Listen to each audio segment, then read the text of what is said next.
Ladies and gentlemen, boys and girls, welcome back to a very special edition of Hollywood After Dark. Tonight, of course, is March 11th, 2022, and we're going to be talking about the human ScooperPede.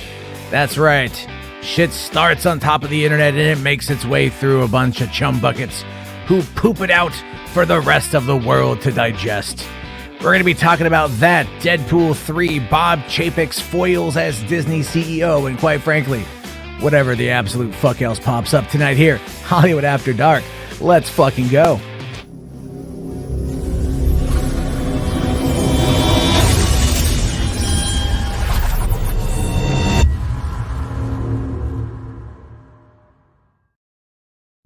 Hey, what's going on, everyone? How you guys doing? Welcome to the show tonight. It's a little bit on the early side. It's a little bit on the it is early. Usually I'm about 10:30, I'm a couple hours early tonight. Gas prices being as high as they are, I'm kind of taking a couple of days off of driving, so have a little bit of time to go a little bit earlier this evening, and so we're going to do that. But tonight we are going to be talking about the human ScooperPede. This is something that I've noticed quite a bit recently, right?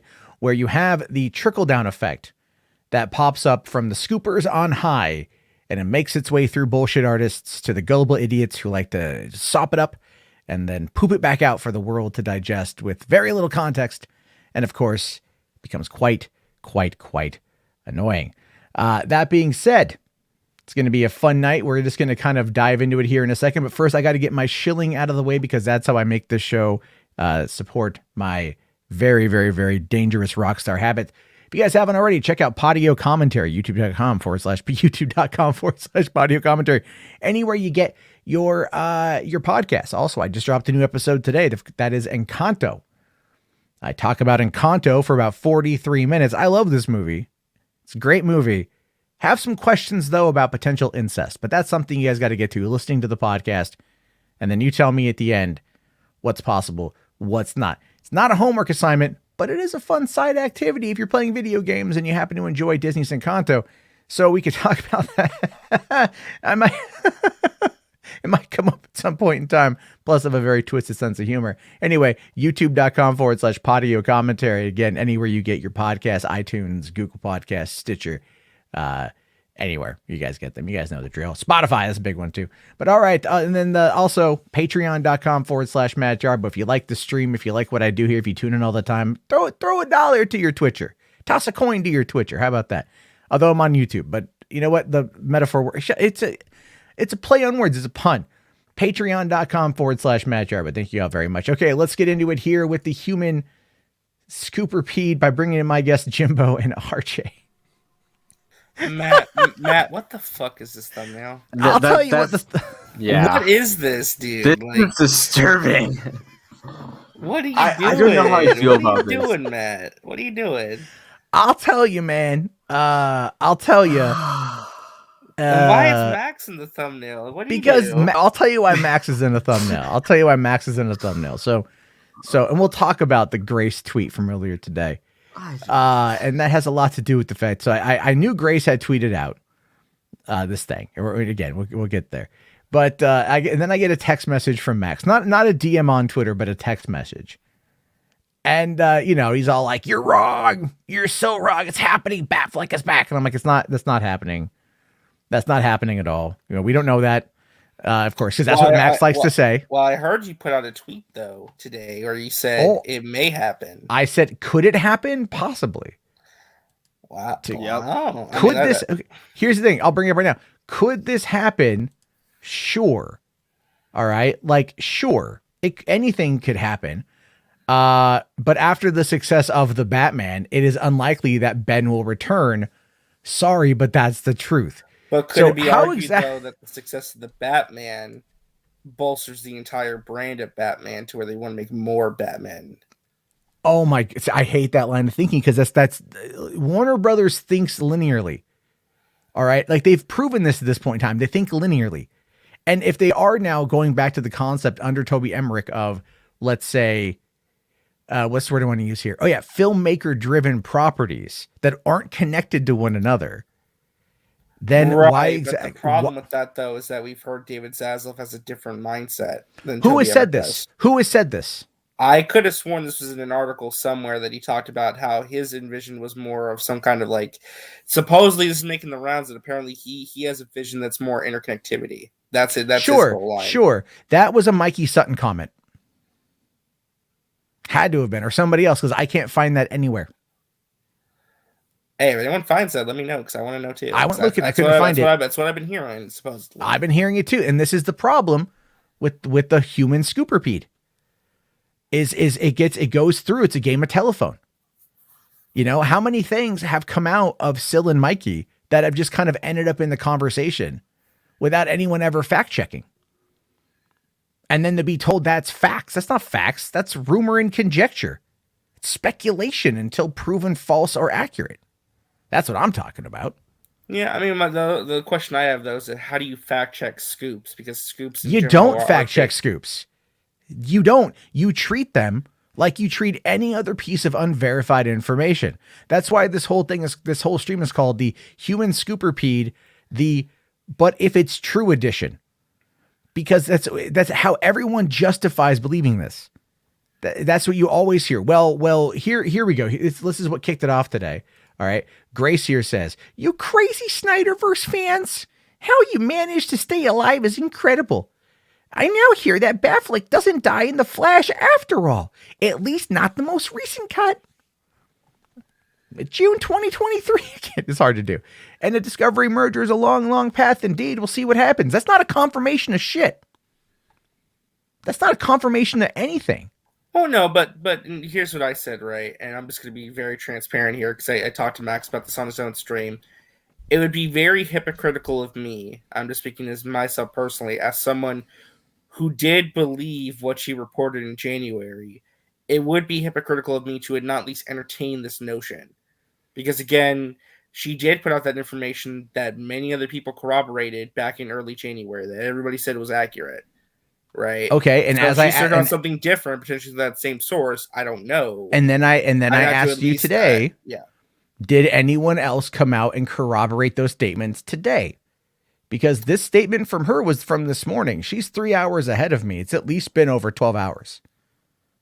And not one other scooper has come out and corroborated those statements. Not publicly on Twitter. If it's happened on some live stream on a channel with 1,000 subs, I don't know.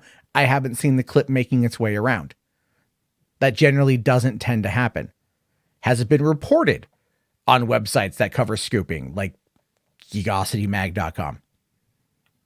Right? Like, is it being reported anywhere? I couldn't tell you because I'm not paying attention to what they're doing. But I said, that's why I'm going to watch it over the next couple of days to see if anybody else does corroborate it, because I would like to know. Okay, well, Casey Walsh, who is a person of which you like to reference, said this earlier today. The movie's a year away, hasn't tested, hasn't had any reshoots, and Ben was extremely public about not coming back, as well as Warner Brothers, about him not coming back. Plus, we know Keaton takes over. Whether he dies or not sounds like someone is covering their ass either way. And I think that's a very astute point to make. Because at this point, what would she be covering her ass for, though? That's the question. Because how many other things has she said? That The Mandalorian season 2 vastly changes halfway through because Pedro Pascal walked off set. That was one. That didn't happen. That's true. That's very true. There's been a lot. She has called out Birds of Prey and Suicide Squad and had both Kathy Ann and James Gunn jump down her fucking throat over it. She has said many things that haven't come true. She has been mocked across the internet multiple times for this. But as soon as she says something that you want to believe, it all of a sudden becomes, well, but if it's true. And you know, a lot of this stuff, like I said, Max called me naive. I said he's living in fucking dream world. And I stand by that. And, you know, it's kind of the whole goddamn point. But, you know, and here's Caden joining. Hey, Caden, what's going on? But the reason why I did this the way I did this today, by the way, because we got off of it, is, you know, Max put me on his thumbnail today using a very old, this is what, a Rise of Skywalker reaction image of me from back in 2019, talking about this whole thing. So this is Grace and Matt take an L. But how? Like, that's the whole point, is like, if I talked about Sil, we talked about Sil and Mikey taking an L, which is clearly what this is referencing. But did we not spend 2 hours going through things that they had said, repeated claims that they had made, and laughing at how none of that came true. There's a difference in how you approach this information, and that's what I'm talking about. That's why it's the human's ScooperPede, because it's just shit. It's shit flowing from person to person. It's the worst game of telephone. Well, like I said, I'm caught in a very tough position because I'm just gonna be honest with you and how I feel lately. I personally feel like I'm at a point where I can't really guess anymore because I feel like nothing's off the table at this point because so many things are in flux. That's kind of where like my head on this is at, right? Because clearly the events of the last 48, however many hours, last 3 or 4 days have clearly shifted some things around. Like something's going on. Something is. I don't know if there was ever an opportunity for something to happen. Now would be the time. Like once April 11th through the 18th happens when the murder's completed until June 2023, a lot could change. That's just kind of like my headspace is at with the whole thing. So Sure, I don't know. It's hard to predict what could happen tomorrow, you know? Anything could happen, and that, of course, is ultimately the point. But let's talk about the likelihood, the Occam's razor. The simplest explanation often being the most truest. This is, like I said to you beforehand, movies are like an iceberg, okay? They are a big lumbering beast hanging out in the ocean, and if they're going to change trajectory, it takes an act of God almost for that to happen. Because there are contracts, there are pre-production discussions, there are costumes, there are sets, there are visual effects, previs effects, musical composition, your editing team. I mean, your gaffers, your sound guys, your grips. I mean, like everything changes. And then with that costs a lot of money if there's a shift, because here's how a movie is made. You get a script, all right? That script is then roughly agreed upon by the executives. And then even before then, so like you send it to what's known as a line producer. That line producer itemizes everything in the script and comes up with a possible budget, a potential budget to then present to the financiers, because this is how they come up with their budget for these movies. It's not like they look at the Batman script and they go, $100 million is all I'm going to give you to make this movie. No, there is a line producer that went through it line by line and itemized what was going to be needed to make this movie. And that was an estimate. That's how it works. So when you start adding things to that, it's going to change things. Now, I'll give you an example of when something along those lines happened, and I believe it happened for the better. And that, of course, is Bumblebee. You love Bumblebee. And I'm not a big fan of Bumblebee, but I know you guys love Bumblebee. And the thing is, though, I think everyone can agree the opening 5 minutes of Bumblebee was the shit, right? The whole war for Cybertron, that was amazing. That was my favorite part. Oh, yeah. Do you know that was a last-minute addition? Yeah. So while they were making the movie, they're like, we need to add something, because if you go and I have the Blu-ray. If you look in the Blu-ray, it shows you the alternate opening. And the opening is like, really, what the fuck? It's this really dumb opening. It makes no sense. And so they go, okay, let's add this in like last minute. And so they had to cobble together 5 minutes of a CG war in Cybertron in order to make that for its release. I don't know at what point that came a last minute edition, but on the making of, that's what they had said, that this was like really late in the game. And that's something that worked out for the better. Now, if they're, because that's all CG, that's not going to require them to go and like, shoot some big action scene or something, because that takes a lot of coordination and a lot of time. We do know that The Flash has not undergone reshoots yet. It hasn't undergone test screenings. It was supposedly going to be test screened. Everyone was talking about get ready for The Flash reactions coming out of test screens, all this stuff. Test screen Shazam 2 instead. Exactly. Exactly. But the thing is, though, because it hasn't gone through reshoots, though, and hasn't done test screens yet, and they delayed it as much as they did, that does kind of say to me, though, that movie has the most opportunity for change. I'm not saying, because again, they're not going to throw the whole kitchen sink away. Some of the ideas in there are just inherently going to change because they need to stay. Because again, you don't uproot the entire foundation of the movie, right? But something's going to happen with that movie if it goes a certain way, right? Something will inevitably be changed. Something's inevitably going to get added. So I don't think it's, at least me personally speaking, I don't think it's out of the realm of possibility what's being said right now. Like, I can realistically see it happening. See, okay. But are you saying that because of the way, like, the shifting of this week, right? Which I do believe is in direct response to a couple factors. I think the Batman doing what it did is very similar to Sony pushing Morbius back. Remember, Morbius was supposed to come out like mid-January, and they pushed it back to April 1st because Spider-Man was doing so much business they didn't want it to potentially impact that business. And that's kind of what could be happening here, where they don't want Batman is doing very well. They don't want to have anything else come up and potentially hurt it. And like I said, that sizzle reel that went out at the Super Bowl was confusing because it shows you the world needs heroes, right? And it basically implies that everything's connected because at this point, everything in DC outside of the Joker has been connected. And a lot of people out there probably think everything is connected because they've seen Batman before. So it's like, there's a lot of confusion that is going on with all of this. No, and I understand the confusion part. I guess my whole thing is just like looking at what's going on. Because this is just pure speculation on my part, but I feel like these delays happen because I personally think it's these executives trying to cover their asses and trying to bolster these movies to be as successful as possible, so they have negotiating power to try and keep their jobs when this grace period is over. Sure, and that's entirely possible. I mean, we did see the article yesterday that said that a few battle-tested Warner executives are going to be sticking around, and Zaslav is hands-on. Even Keelar is being now talked about as not being fired day one, and his job is effectively going to be almost redundant. But what does that tell you? Right. What does that? But there was a Variety article that came out that said he's still expected to leave. So again, some of this is like, it's still conjecture from some trades that they don't. I feel like it's still like, I don't know. I do think that he is going to leave. I don't think there's going to be much need for him after Zaslav comes in and starts kind of figuring things out. Yeah, like you said, his job's going to be redundant. But at the same time, I mean, the thing is now everyone gave Keelar shit all throughout 2021, but HBO Max has actually had steady growth.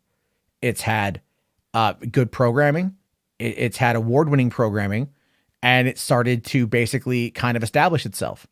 And now a lot of people are going, well, okay, maybe Keelar isn't as bad as we made him out to be, because John Stanky doing that deal with David Zaslav had a lot to do with how AT&T could not simultaneously run an entertainment company as well as do their telecommunications. That was the biggest problem. We have to make sure and realize that it's not only the pandemic and how HBO, that the Warner Brothers conglomerate side of things, but it's also how it was negatively impacting how AT&T did business, where its actual moneymaker is in telecommunications. Which is why they're spinning this off. They're spinning this off because they need someone to manage it. They are effectively bringing in David Zaslav as a property manager and allowing him to park his company's assets with HBO Max and allow him to run both. That's basically what they're doing. And Zaslav, having worked at NBC Universal and he's got executive experience and whatnot, he's also a massive penny pincher. And so that's why, remember, he was like, shock and awe, $30 billion campaign. No, now the numbers have come in. We don't have $30 billion, but we have a cool $8 billion. We can make this thing work. And with the revenue synergies, which is not for canceling contracts. Sorry, Skywalker the Jedi. But with that $3 billion that they're going to be able to make by uniting their companies, they'll be able to start and build out from there, finance the content that's going to do what HBO needs, right? And that's what Casey Bloys is going to be good for. That HWAD has been proven at this point to curate content that can earn some money. And the Batman, as Caden will agree with me whenever he gets here, because I know he's dipping out for a second. Yeah, you are here. Caden, you had said before that this is the first property that Emmerich and HWAD kind of like birthed themselves. Like this is day one from them. Like this isn't like Like I think this one is like fully from just day one from them, but then this other one is the Suicide Squad. James Gunn's The Suicide Squad is their second one that they kind of, even though the Suicide Squad 2 was already announced when they came in, they still were the ones that hired everyone for this movie. So that movie, but for the Batman, it was like from day one for them. So it's like, Yeah, there's a lot that's been going on. They both kind of entered into the shit show that already had all these projects lined up. You know that GIF of Rainn Wilson in the office where it's like fire. I mean, not the Office, the TV show, but like in this office space where it's like an ostrich is running and all that stuff. Like it's like chaos in the office. That's basically what Hamada Network went into. Was like they came into it's this basically like the SpongeBob meme where like the entire office is on fire and everyone's running around. Yeah, that's basically where they came into. Yeah. And like and so yes, they did some mismanagement on that part too, but they still were able to do like good content. There hasn't been a bad DC movie since they've came in, other than Justice League, but that was like, Yeah. Well, I mean, that wasn't their fault that's either, kind of so. subjective though, because Wonder Woman 84 was Yeah. horrible. Oh well, yeah. Birds well, of Yeah, Prey? and the thing with Wonder Woman 84 though is, again, like Walter Hamada had come on to take over DC Films like 2 days into production on Wonder Woman 84. And so I see Kavari here, and he's all like Shazam, Aquaman, Joker, Batman under Hamada. Yeah, but those were Aquaman, Shazam, and Joker were all started before he got there. Yeah, that was like Jeff Johns. And Jeff Johns. Yeah, and even Zack Snyder had helped out with Aquaman. You know what I mean, by bringing in James Wan and stuff. So there's a lot that, again, this stuff, it's not like it's an instantaneous thing. I don't know if people just don't understand how movies are ultimately put together. I mean, look at Matt Reeves. He signed on in February of 2017 to do a Batman movie, and it took 5 years for the damn thing to come out. So like these things take forever, and he signed on when it was still Jeff Johns, and it was Kevin Tushihara and John Berg in charge of everything. And then he went through another regime change, and Affleck being done and wanting to move on. And then he had to come in and do the whole thing himself. You know what I mean? Like, things have a tendency of changing, which is why I do agree with RJ that there is things that could potentially change here. But what I'm talking about, though, is that how every time a new little bit of information comes out, everyone runs around like a chicken with their fucking head cut off. It's like, that's the whole point. Yeah. But I think it kind of speaks to just how important this is to a lot of people in the online movie talk space, how much emotional investment there is in this. And it's not from the creatives in general. It's from the exec, like not even from the executive. The creatives have their emotional investment because they are putting their time, but the fans take this a lot crazier than the executives do. They put a lot more. The fans go. Of course, but the fans are the ones spending the money though too. They're the ones who are like they're trying to appeal to. That's why they do what they do. Sure. But I also feel that like a lot of times stuff gets overblown because fans, like right now, for example, the number one trending topic in entertainment is Kathleen Kennedy because of Kennedy's comment about the potential for, about like why, about Obi-Wan. Oh yeah, I know she got in hot water because she said that they had to tone down the scripts because they were too bleak and dark. People said that she had no clue what she was doing. Well, I would say that the IGN article put her in the bad light. It was just her saying that like it wasn't as hopeful as they thought it would have been. It still was hopeful, but it wasn't as hopeful as they thought Obi-Wan Kenobi's story could have been. So they had to rewrite it or something. It was like, yeah, I mean that's fine. I don't mind dark and bleak. I think the Batman was really good being dark and bleak until it wasn't. Because sometimes the dark and bleak will lead into something. It's like, given where Obi-Wan is at the start of this thing, 10 years post the Revenge of the Sith, I don't think things are going to be looking really good for him. You know what I mean? So there's that. Kavari here says Zaslav needs to cut ties with all this Snyderverse drama. I think he probably will. I mean, because a lot of times when, in Caden, you know what I'm talking about here. When you get these new regimes, they want to do it their way. Oh yeah. They There's a, know. a lot.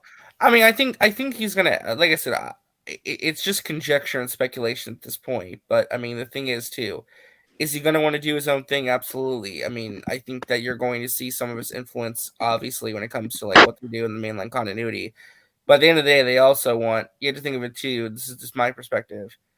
They're coming in with so much debt that they need to upheave, right? So much debt when you get into a merger. I could see them going into the vault, so to speak, and pulling some things out that they know could make them quick cash, right? So I don't know. That's what I'm saying. Like they might be thinking, okay, we spend a little, we make a lot, or it's like we do this, we can do that. But isn't that the whole idea about bringing back Michael Keaton? If nostalgia, let's look at it like this. If nostalgia you're talking from about who though? That's the thing. well, it didn't. But you just said it yourself. Let's go back into the vault and look at what can make money. That's nostalgia. Well, I was Yeah. more so referring to air cut kind of stuff. Like that's Well, something also I you have to realistically see them like- going. But that's not nostalgia. That's not that. That is a very minimal. If you What, go, what I'm saying is that it's something they could easily just access and be like, okay, let's Sure. release that and get some quick instant cash. Like that's Well, something I could. yeah, that but could that's be not. happening. But that's not what you said. That's not what you. That's not what you said. That's not what it meant. All right, if you know, that's where it's like the nostalgia. If you know, when we talk about going back into the vault, you look at like Disney pulling things out of the vault and bringing that back up. And Disney's actually been really bad about that. Where after they took over Fox, they took a lot of those movies that were in rotation for like revival theaters. Oh no, yeah, no, of course, And yeah, they locked Disney them up. Vault- Yeah, yeah, that was just poor phrasing on my part. What I'm trying to suggest is that they could go back to the well, so to speak, and find something that easy, quick way to monetize content and to get the ball moving on relieving them of that debt. That's kind of what I was trying to get at. Sure. And they could, I mean, but I'll tell you this though, the Ayer cut is not gonna relieve them of that much debt. Relieve them of that much debt. Well, no, I'm saying you know, I think the whatever, Schumacher however was- way they can bring in revenue is what's going to be important for them. Is my point. Yeah, and I think, but if you look at it, if you look at it, what's the easiest way for them to pull in revenue? The easiest way for them to pull in revenue would be to create content for HBO Max that brings in new subscribers. Exactly, and that's part of Yeah. the Ayer cut, though. That's And the Ayer cut could work for that, sure, but I don't know. Again, people who stuck around for the Snyder cut, you know, they'll be the ones that may watch the Ayer cut. I don't know what the numbers are for Suicide Squad 2016 on HBO Max. That's kind of the thing. If the Suicide Squad, because what we've heard is that the Suicide Squad did well, but they're also, you know, this is also speculation through Samba TV and they can Nielsen ratings.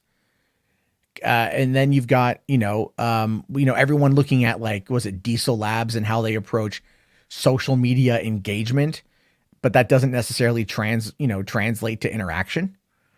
So it's a bunch of up in the air numbers that sound good, but that we don't know necessarily what they mean because we haven't seen the impact value that the properties have. And I wish they would be more forthcoming with that information, because it would then alleviate a lot of drama, because then third party people wouldn't have to speculate.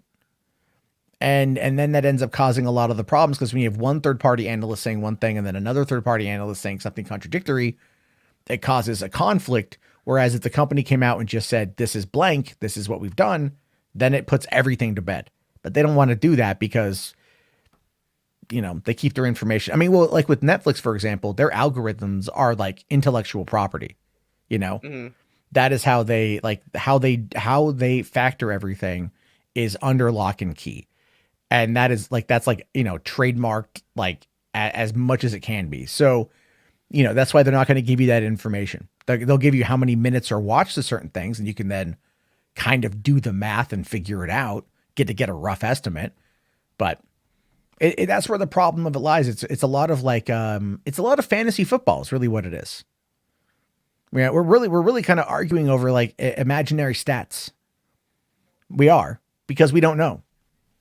I do wonder what it, as we know, like Zaslav's coming in, especially on the DC side, especially if he's coming in with deals that are already made that haven't produced content yet, that are in pre-production of those productions, like the J.J. Abrams Justice League Dark stuff.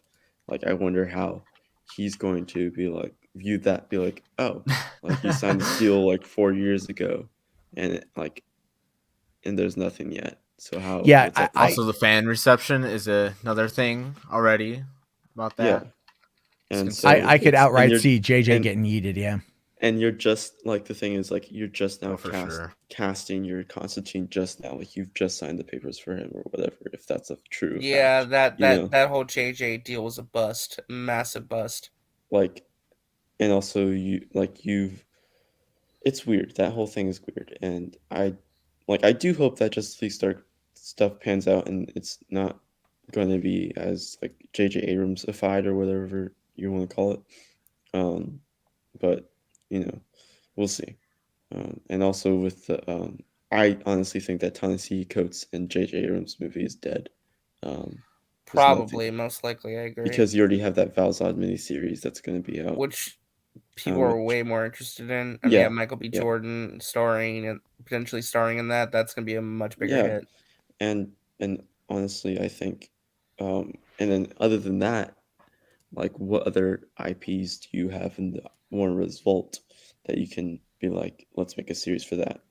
I think Zaslav is going to really look into that stuff for HBO Max, especially with Casey Blows, and see who can we get for these projects and sign a deal with those people that can create these projects for these IPs or original ideas that we had that aren't being produced anymore that can be revived and create original content.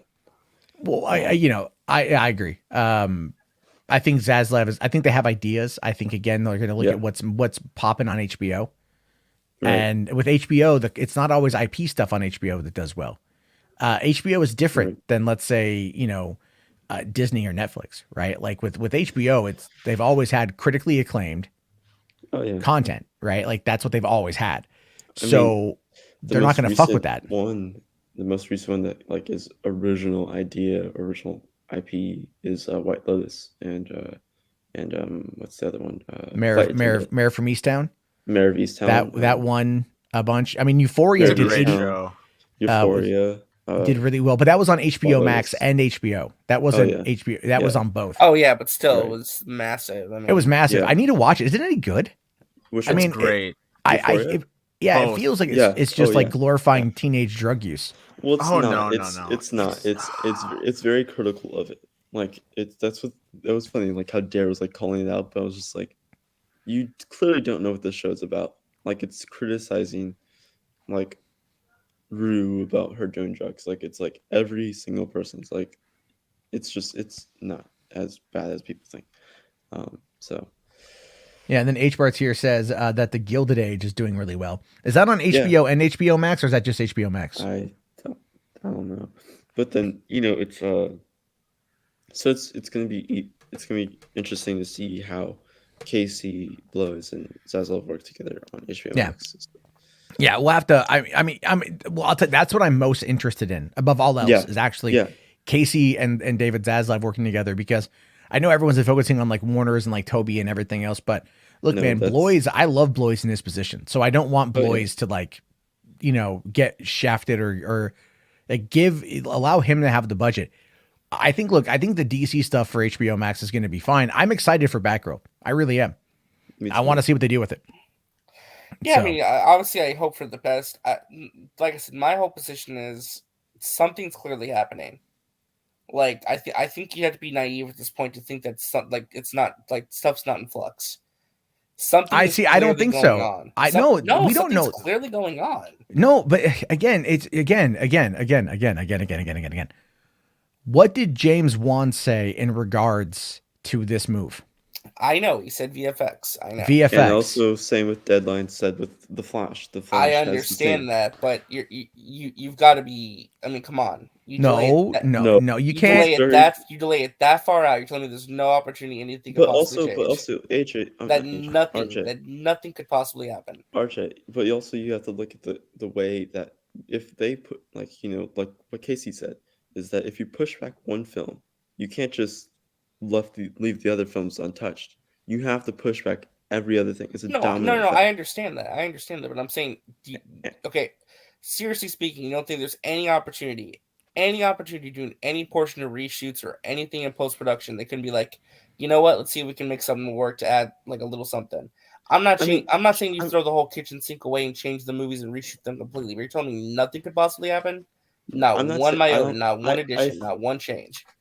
There can be, There's but I definitely don't gonna think be it's. I changes. don't think that's the purpose of this pushback right now, at least, because like, they are probably open to that. They're like, okay, let's see, when they're done with visual effects, and or at least halfway done with it, we can start test screening it, and then see what the general who come in to see these test screenings, see how they feel about this, and if they have any comments about adding characters or taking away characters or whatever, and the executives, if they all agree on the same thing, then let's do that in the reshoots. That's what, and Well, like, and that's I mean, that's why we also got that whole scene of the Batman chasing Penguin.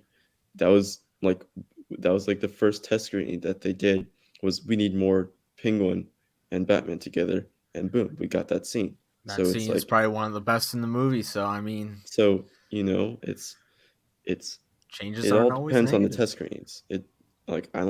I think right now, yes, it's just based off of visual effects, but again, it all depends on what happens. I think, what well, James Wan I'm was just saying, like, that's just my thing, right?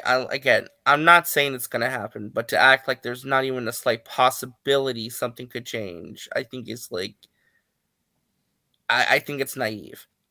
see, I don't, again, but it's like, I was seeing today on Twitter, people were saying, that it's, that Fisher is going, and I'll bring up the tweet that I know I've been criticized for privately, by people who won't ever actually say it to my face, but whatevs. Let me find this one here, because this one guy went on this massive tweet thread today, and it was so the weird, fucking stupid. yeah. And So we got this, yeah. So this guy here, what's his name? Tuda Wan Kenobi. Okay. Now I responded by saying, like, what kind of dumb fuckery is this? Wait, what was his tweet?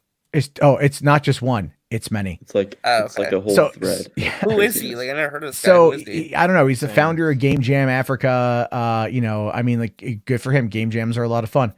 It says here, the Flash film being delayed is something we heard about in January. Discovery aren't happy with the film. Discovery wants Snyderverse to be erased because it's popular, or doesn't want Snyderverse to be erased because it's popular amongst fans and made more subscribers to HBO Max. Discovery aren't a fan of Hamada. The Flash film was going through a heavy number of reshoots, and I mean heavy. The chances of Ray Fisher returning are now 80% because Discovery wants to keep the Justice League team together. Manhunter, Henry Cavill, Superman, and Zack Jon Stewart will be in the film. Ray Cyborg is expected to cameo, but with the reshoots, he could slightly have a role.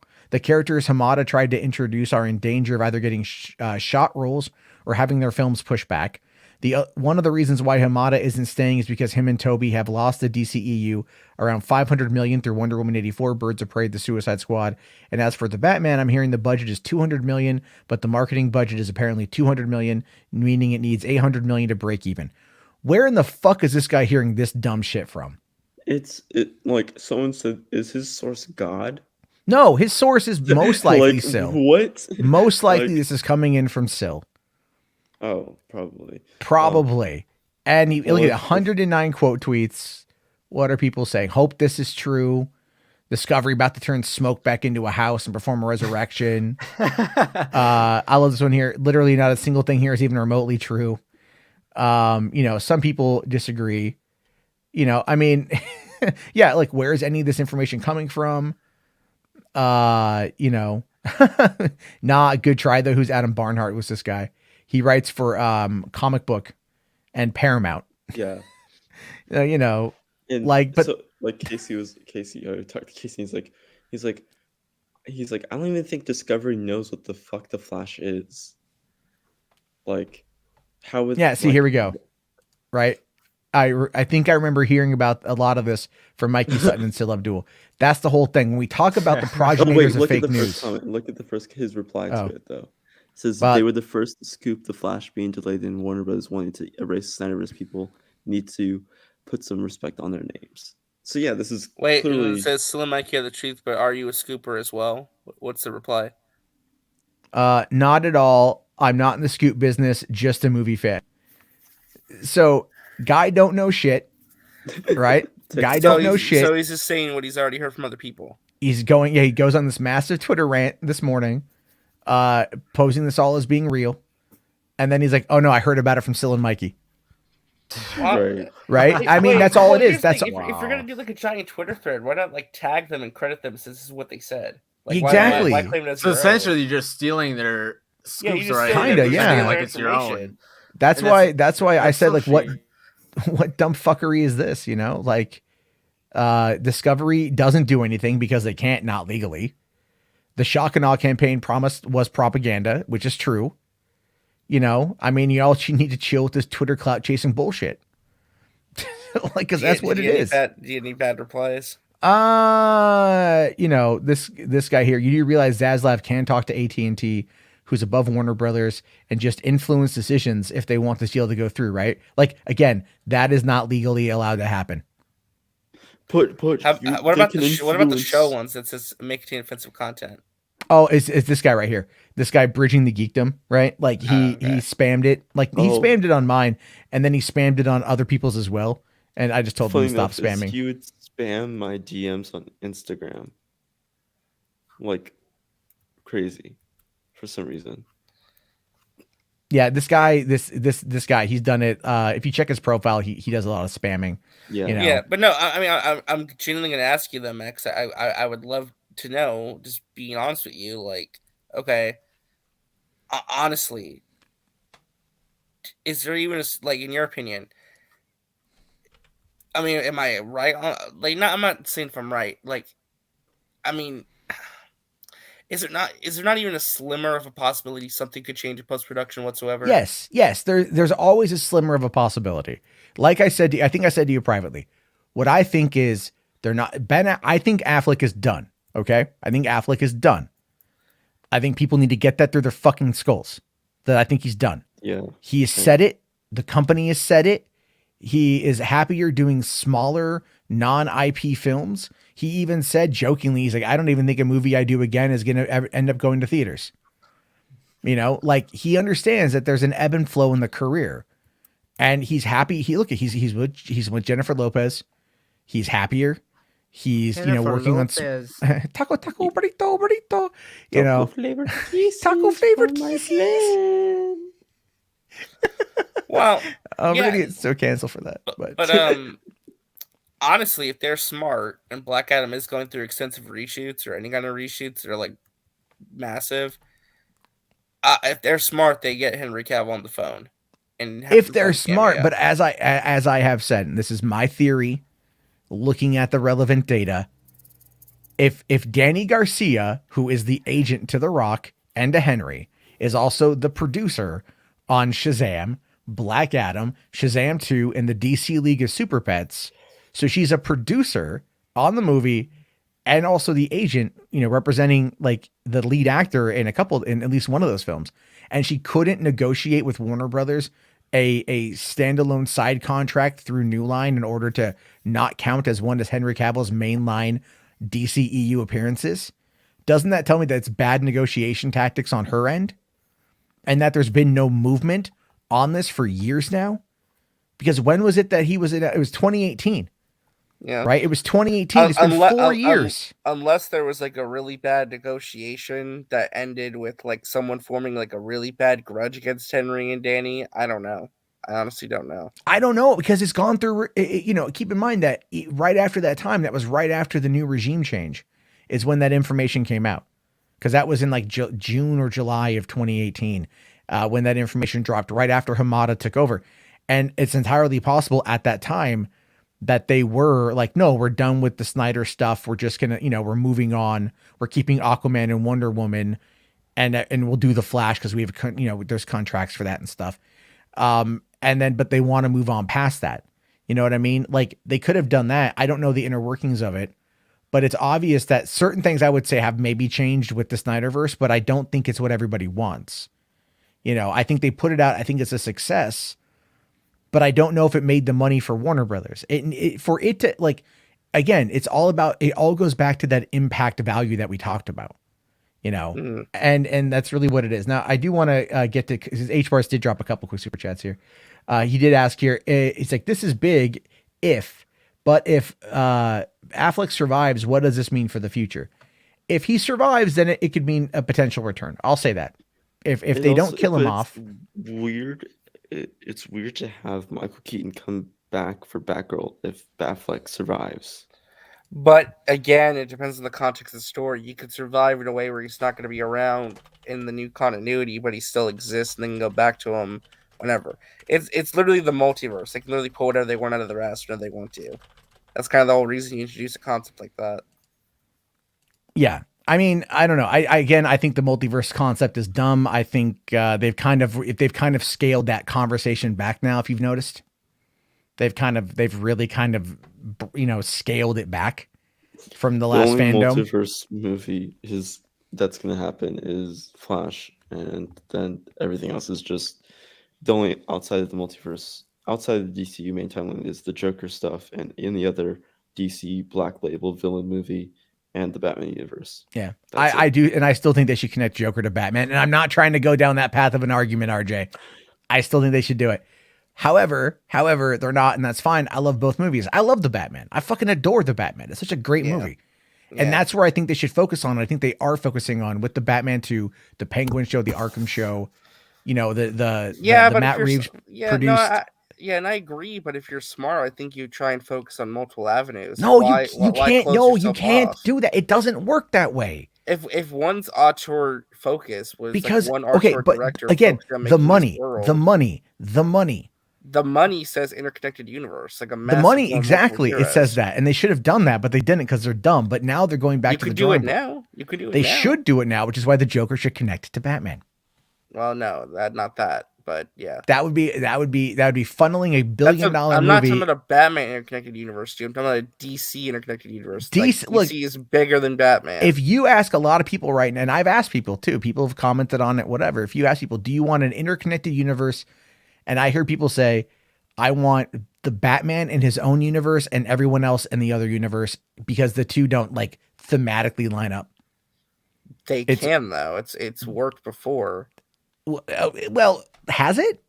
I mean, the DC animated universe, the comic books, the video games. Well, okay, so you're talking about 3 avenues, not live action, because certain things don't they haven't translate tried properly in live action. No, they need someone like Kevin Feige. Absolutely.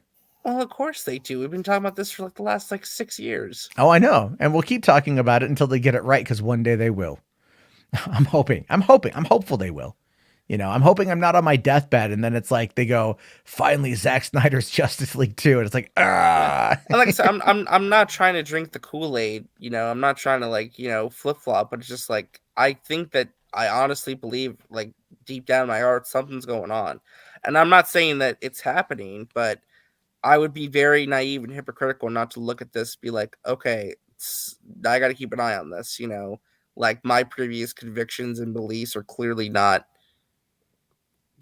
what's the word? They're not like holding true right now, right? It's just the way I'm looking at it personally. So yeah, no, I think it's I think what they need to do is lay out oh, RJ, is that you moving around? No, it shouldn't be. That's weird. I think what they should do is that they should lay out a like a blueprint. You know what I mean? Like they need a roadmap, like treat it like a game, like a game does. When the developers come out and they lay out a roadmap and they're like, this is what these are the milestones we're working towards. And like Marvel does that. They go, here's our roadmap. And then everyone's like, okay, cool. This is what I have to look forward to. All right, great. And it sets expectations. It sets the tone. It sets the agenda. That, but they failed on it the first time. They got cold feet and they ran. And I don't see Zaslav coming in and like, giving them like a heated socks or whatever. And like, tucking the, he's not going to like pat him on the ass and call him big boys and send him back out into the field. I don't see that happening. I think again, it's with the merger, right? The merger and them needing to find quick revenue sources after the AT&T acquisition. And now this particular thing, they are going to do a slow build. It's not going to be a race to the finish line. It's going to be a slow build. And I think that what they should do is focus on what's going to be the most profitable right off the bat. And guess what? That's the Batman. Well, no, Batman's always going to be their most profitable IP, but the problem DC's run into is they don't value the other ones. If you build them up in a way, they could be just as significant moneymakers. They truly could be, but they don't put the effort to try and do that. That's the problem. Well, I'd like, maybe we'll get lucky and they'll get better people. That's kind of, again, like where we are. And I agree with you. They've had a lot of missteps in their managerial efforts and how they have solidified trust with the audience, because they failed on multiple occasions. And then it becomes this constant mess where every single time there is something that changes, it gets everyone all riled up, everyone all trying to rush to get answers.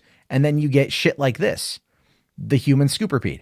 You get things like this because what it does is these people, look, Grace and Sil and even Max, they all fucking profit off of misinformation and confusion and emotional investment, right? Max being the least profitable one because he doesn't really he gets people upset. Well, yeah, but hold on. What do you mean by like emotional manipulation though?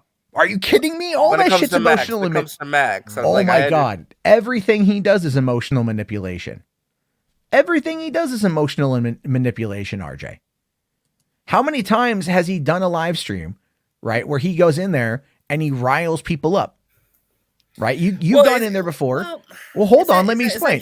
Is it him? Yes, it's him. Yes, it's him. Riling up everyone else. No, it's him. How many times have you gone into a stream and you'll go to counteract the point and he'll be like, you'll get like a sentence in and he'll go, that's not true. You don't know that. And he'll cut you off and he gets you frustrated. And then he likes, how many times, even recently in the last month when there was all that chaos, how many times was he like, oh, I love this. I love this. I love the chaos. I love getting people angry. I mean, look at his thumbnail again from tonight. Me and Grace, big fat L on his face. Last night, he put me in his thumbnail again, had 90 people watching him, was all happy that he had 90 people watching him because he was, putting me in the thumbnail. With a tinfoil hat. Excuse me, slap that like button. By the way, we have 109 people watching right now, so please slap the like. Yeah, exactly. That's what I'm talking about. He gets people emotionally riled up. Sil does the same thing. Every time there's a movement, you just do a search for Sil's tweets. Just Sil Abdul. Just look to see what people say to him. Every time there's something, they'll go, Sil, what do you know? What do you know? What do you know? Oh my God, what do you know? And he'll be like, well, it could mean this, we'll talk about it over here, Mike, and it's all of this, like, it's all these people who are emotionally invested into the subject matter, but don't have the education to understand what it is they're talking about. And so they look at people who also don't have the education to know what they're talking about, but they operate on an emotional mindset. It's the exact same shit that fucking Jeremy and the Geeks and Gamers crew does, right? It's like every time, look at you're gonna get in trouble with that comparison. I don't fucking care. Oh, I boy. know. Max, if Max disagrees, Max can come on. He has a link and he has my cell number. I know because he was texting me today. And I told him, I said, this is what I believe. The last thing I showed you, the last thing I sent to him, right? I put that in the fucking ass DM group earlier today. Where, he was like telling me, oh, you're becoming campy, take the L, and what did I say on that? You're being right? Collider. You're becoming Collider. And this is our conversation. He says, you just need to chill out, Max. I'm not in a fantasy world, never go full Campia. And that's what you've done. Box office for Batman changes everything. People in charge start looking at what other Batman projects they can do. The Batman 2 doesn't even come out till 2025. And then I said, you said I need to chill, but you literally do not listen to others' opinions. You constantly speak over people and downplay their opinions unless it suits your narrative. I don't want to keep having this convo, so let's just agree to disagree. And then he goes and he freaking puts my face on his thumbnail and does a whole stream about it, which I don't really care. It's not the point. But what I'm talking about, though, is that concept of like, he riles people up in order to get them frustrated because he likes it. Sil knows, I think deep down, that nothing's going to happen, but he's so invested into where everything is right now that even when we sent 2 hours proving that they had said many claims about how much the movie was going to do and how well it was going to be received, and we proved them wrong and just said, take the fucking L, and all you have to do, even RJ, you said this too, all you have to do is accept accountability and just say, yeah, we were wrong on this one. And they won't do it. They just keep moving the goalposts. Whereas I say, I hope I'm wrong. I hope I'm wrong. And I have no problem having You people did throw say Rotten that. Tomatoes No, at no, my no, ass. yeah, no, I get that. I mean, my whole thing is like, I don't think like that's Film Goblin, by the way, not the real Film Gob, in case you were wondering. Yeah, But no, film gob is not the real person. yeah, no, it's Film Goblin. No, but what I was getting at though is I don't think like Max is like some villain or anything. I don't think he's like doing this like maliciously to like hurt people or something. I think that he enjoys having debates. I think he enjoys No, that kind of movie talk. he Right? enjoys having chaos on his stream. And he doesn't care about whether or not he's right. He just wants to use Grace, he wants to use Jeremy, he wants to use me, he wants to use Andy in his thumbnails. And again, I don't have an issue with that. But it's all about the concept of getting people riled up over something they are emotionally invested into. And like when he texts you and he texts me and he's all like, Ben Affleck is back as Batman. And it's like, that's not even remotely accurate. You know, that's not even remotely accurate. I'm not gonna get on him for that because I know he was excited. But like, but you have Sil and Mikey who have completely, lied to their audience, who got them emotionally invested into to what they said, to the point where you have people like Krypton's Core and Skywalker the Jedi who completely blindly say yeah and defend them, and Matt said earlier, like, revenue synergy is not to cancel out contracts. Like, it's like this weird, like, it's weird. We know how emotional one other person can get. Yeah. Well, Jesse from Pod Awful says maybe DC just isn't that interesting anyway. And to that point, Jesse, thank you for very much for bringing that up, because I wanted to also touch upon this, because Caden here, I just mentioned Mikey and Sil lying to their audience about this stuff. All right. This is Geekosity's website. Right? Looking up here, Star Wars Grand Inquisitor appears in the trailer. Taron Egerton discusses Wolverine casting. Disney Plus Obi-Wan Kenobi. Robert Pattinson wanted to reboot The Crow. Mahershala Ali on Blade. What are we not seeing here? What DC. are we really? What's DC. that was DC content. DC At content. Least, or at there's least like there's one Batman thing like that we scrolled by. Like Yeah. like there's two. I've seen two this far. Hold on. And it's re-reports and it's rehashing what Mikey told giant freaking robot or whatever that site's called. whatever they said. Yeah. Whereas these are people who sell you on exclusivity, but when the main moneymaker is this website, why aren't you using your website to sell these scoops? Again, as far as business is concerned, it makes no sense. Unless you're trying to create a devout narrative, a devout group of people, like a cult, that are going to eat up everything you say and then take your word and spread it to different streams, because that's what we saw last night with Skywalker the Jedi and that whole revenue synergies thing. And it's like I understand why people feel the way that they feel. I think what it is for me is like, I feel this is going to sound so crazy, and I feel like a fucking atheist that's living inside of like a Christian commune. Everyone's or like let's say like the fucking let's say Heaven's Gate, for example, right? Heaven's Gate, where it's like, you got the people proclaiming that the Hale-Bopp comet is gonna unite us with ascension to the heavens, and then it's like, one person like, is it though? Like, I mean, has this ever happened before? Oh, we're all dressed the same. That's kind of weird. All right, like, this may not go well, is what I'm trying to say. And it's like, people aren't setting themselves up to manage their expectations. They are setting themselves up for disappointment. There are people today, Ray Fisher was trending again because people were under the belief that because of this Grace tweet, now Ray Fisher is going to come back to work and fucking. I saw someone saying, I saw someone argue with Film Junkie about, oh, Ray Fisher was fired, and Film Junkie was like, no, he wasn't, and like basically put the evidence in front of him, and then like the person like chose selective like parts of it and was like, no, but he says this, that means he's fired. And he's like, no, but read the whole sentence, like this is what he really means. It's like he was let go because he said, I'm not going to work with Walter Mott anymore. So he himself stepped back, and he's like, no, but he was fired. It's like, oh my god. It's a lot of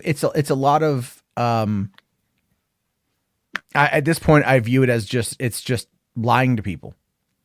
Really. I mean, I think it's not hard to look at everything, and everything just moves the fucking goalpost. Everything. if they push things back by 6 months for the Flash because it has 2,500 visual effects shots, about as many as Endgame. They want to make sure it looks good, which makes sense. No, of course that makes sense. Again, though, my whole position is they could always add something. They could always sure, add and they might, and that would be cool if they did. But I think we need to lead with it would be cool if they did that, not like, but if it's true. You see the conflict, the difference here? It's like saying, but if it's true, meaning that like you kind of believe it. And then, but saying it would be cool if is a suggestion, is a speculation. Wording, right. I think matters. That's the other thing that someone else pointed out to me is that what Sil and, well, especially Mikey, his wording comes off as speculation every time, but then he labels it as a scoop. It's like, and like with the whole Rebel Moon thing, he's like with the Rebel Moon spin-off, he's like, and if you go back to that stream, he says, if Rebel Moon's successful, I mean, if any movie is successful, of course they're going to explore spin-offs. So this is not some like, but to actually be like, oh, have a said spin-off is happening, then yeah, that's a scoop. Like with like actual days and stuff or whatever. Yeah. If there's if that production's already starting soon, then you have a production date. Like, oh, Jessica Henwick is in Rebel Moon as a cameo, and she has a solo movie after her cameo, and her production movie date starts in April to March, or I mean not April, April to next March. So it's like, okay, then that's a scoop, but not they're exploring spin-offs if the Rebel Moon's successful. That's not a scoop. That's speculation, really. Yeah. So it's we need. I think wording matters, and people need to start kind of being a little bit careful now. And oh my god, holy shit! I just saw this here. Wow.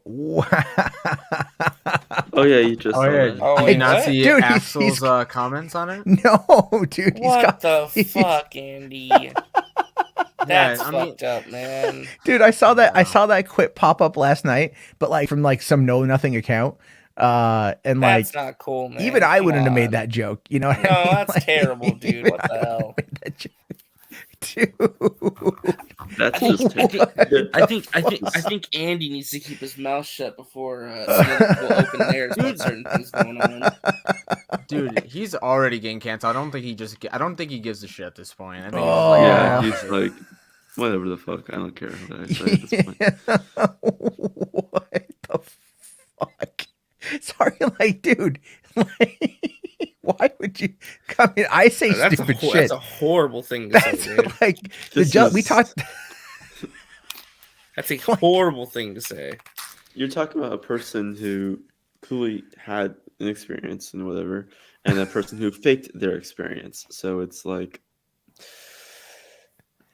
that's weird. Why, man?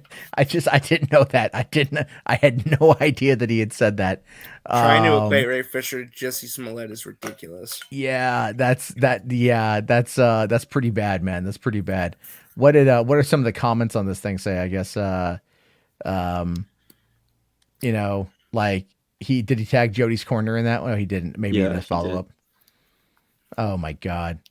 Just Jesus Christ. Just Andy's ignore proving once again how much of a piece of shit he is. Yeah, he's pretty bad. I mean, like, Jesus, dude.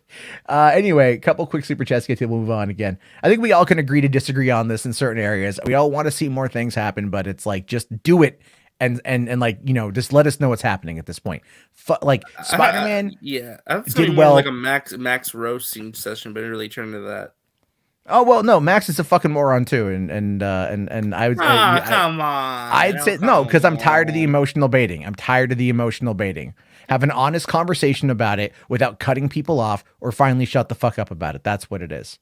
Because that's what it is. He's like, again, we've already gone through this before. We know how he likes to bait his friends and get them riled up. He likes to get people riled up. He's like that, he's like the that emotionally abusive, like mother character. That's like, that will be critical of the kid only to get them riled up, and then just to go, oh, you're overreacting. Just calm down. It's a lot of Max does a lot of gaslighting in that regard. He really does. It's a lot of emotional manipulation, and it's frankly it's fucking annoying. Because people take this shit seriously, and he doesn't, even though he claims that he does, but he doesn't, because he knows how he can use it to his advantage, and that's my take on that. But anyway, HWAD's here for $5, man. Thank you.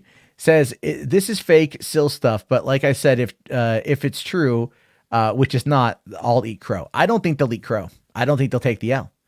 No, he's saying he's gonna eat crow if it's true. Oh, he'll gladly eat the crow if it's true. I'll eat if it's true. Again, I've said I'll eat crow, but I think that's where you know that there's going to be the difference of like the people who constantly move the goalposts versus those who are like, I have a take, and if I'm wrong, I'll acknowledge that. You know, I think that's where you get into more of the, I don't know, the honor of the situation, I should say. H Bart's here also. $5 says, I like Max, but I'm sure he enjoyed you and Krypton going at it. I'm sure he did too. No, he seemed pretty genuinely upset. I'm gonna be honest. He brought me back on and we did it again. He likes it. He likes to fight too. You know, it's just, I find it kind of, you bring two people on that are clearly going to fight with one another. They're going to get into it again. You know, there's no calming them down. Like once the fuse has been lit, there's no blowing it out. Especially when you got a drunk ass like Krypton Score. Jesus. And then here's a good segue topic. Yeah. Thoughts on Doomcock, rumored to be Commandant Base 2011. Yeah. I don't think that it's rumor. I think that it's actually him. Yeah. I think we've all figured that out like 5 months ago. Like we're like, it's been way over a year. It's been way over a year on that. But I'm just like, we've talked about this like 5 months ago when we were still doing Chad Watch and stuff. And we're like, and I think you brought up that car video. Yeah, where his luchador mask that he was wearing in public had a K on it. Barely fits him. Yeah, you know. But again, even Doomcock's the person that won't take the L when he needs to take the L too. So, like I've said before, these guys, when they're cornered like this, they'll find a way to weasel out of it because they can't admit that they were wrong, because that destroys the narrative. That's the reality of it, is like they can't destroy that I have the inside track, because if they're wrong about one thing, then they're wrong about others. And the Doomcock is very much the same way, which is another reason why all of his old cronies from the Fandom Menace don't really associate with him anymore. And why he's relegated off to the very far kooky side of things. But there's a lot of those people. And the thing is it's like after us not doing Chad Watch anymore, like I'm so glad we stopped, because I couldn't take Cameron Pasha or him anymore. We watched the Cameron Pasha video the other night, and I was just kind of bored with it. Yeah, I was just like, I'm bored of his stupidness. Like, he's not saying anything new. But yeah, by the way, H Parts is saying that there's another super chat. He did. He said this one here.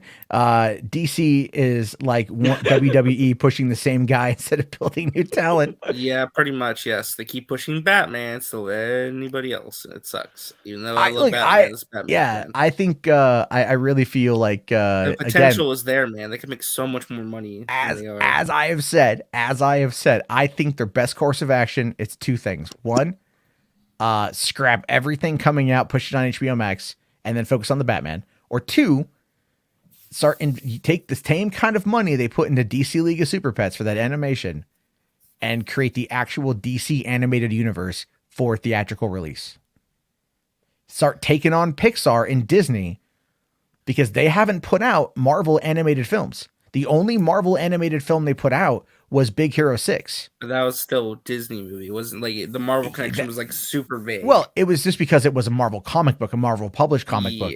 But it was popular. Not only did it spawn a 3-season animated show, which serves as a sequel series. And now we got another spin-off series, Baymax. Well, there's that Baymax show. There's also Baymax Shorts, which I'm not a big fan of. But that upcoming Baymax show, which looks amazing. Which is done in the animation of Pixar. Exactly. Or no, well, the animation of Disney that did, it looks like it's going to be from the same people who did, or same style as the original movie from 2014. Yeah, so I mean, like, it's in the same style. They're not like, it's not going to be like cheaper or anything. Exactly. And so they could do things like that. Imagine a Batman, a Superman, a Justice League animated film that looked like that. We don't have to have comics in live action. You can have them in animation. You can start. Look, last night we watched the Legacy of the Sith trailer. And yeah, I saw you- that. I caught the Yeah, replay of that. and that part trailer looked was awesome. sick. That and was you sick. can and look at the emotion that they conveyed in that 6 minutes. That was That's better how than they should anything in the adapt- sequel yeah, 'cause- trilogy. Yeah, that's what I'm exactly. saying. They had That's more what they story should- development in 6 minutes than the whole sequel trilogy. They should did. adapt like they should, because that's by ILM. You guys know that, right? ILM VFX. That's Industrial Light and Magic doing those. So Oh, that was- oh, really? So yeah. So why are they not having ILM do animated movies? Yeah, exactly. That's the whole thing. I mean, maybe the budget yeah. is there. I mean, look. I give Warner credit. I'm not an anime fan, but I give Warner credit for going like, hey, let's do an anime Lord of the Rings movie. Let's see how that turns out. Theatrical, yeah, theatrical. Theatrical release. Like, look, you can have. Disney has proven that animated films can gross $1 billion. Well, look at Across the Spider-Verse. Look how innovative that was and how revolutionary that was. I regret not seeing that in theaters. If they re-release Into the Spider-Verse before, we lost Jimbo. No. But if they re-release Into the Spider-Verse before the new one comes out, I'm totally gonna go see it.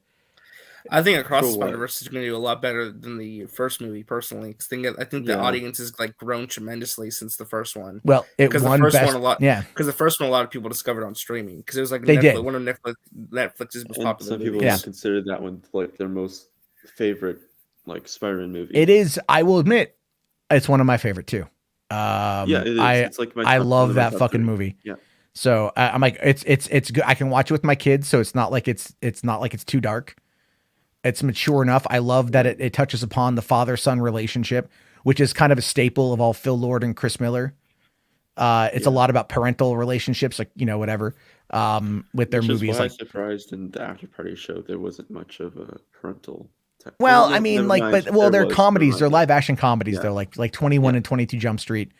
Didn't really have that. Solo, I mean, kind of would have had it with Beckett and Han, I mean, but you can kind of say that they kind of had it in 22 with Ice Cube and Jonah Hill's character. yeah, a little bit. But it's like Cloud with a Chance of Meatballs had a lot to Right. do with that. Lego Movie had a lot to do with that. But I like Spider, what- Mitchell's I like what versus the the After Party Machines. thing.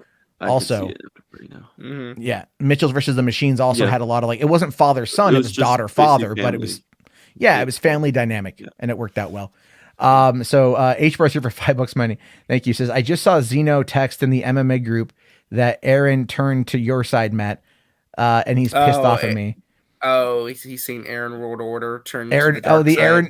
Aaron. Oh, can we invite him over to the HWAD squad? Can we get Aaron over to the HWAD squad? What does that even mean? What does that even mean that he turned to your side? I don't even know what that means. I know Aaron has been like, I know Aaron has put out some tweets and shit, like whatever, man. I've seen him floating around, but it's like, this is the thing. He has his opinion about it. He doesn't think he doesn't like Sil and Mikey. I don't think, but like whatever. Like that's. His I don't know. opinion. It's like you got, Zeno, Mr. Hard R and Discord kind of guy. He's out there like freaking out in a DM group, like, no, Matt's turning more people to the dark side. Like, I'm not doing shit. I'm just talking. Remember, Matt. Remember, Matt. But come back to the light side. Oh, like, yeah.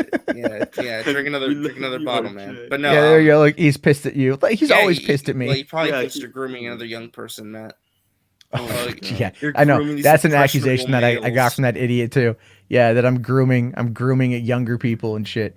And Zeno, Again, yeah, I like. We know you're watching. We know you're watching. Zeno. Yeah. He hate watches just like he says we hate watch other people. Look at this here. He's such a hypocrite.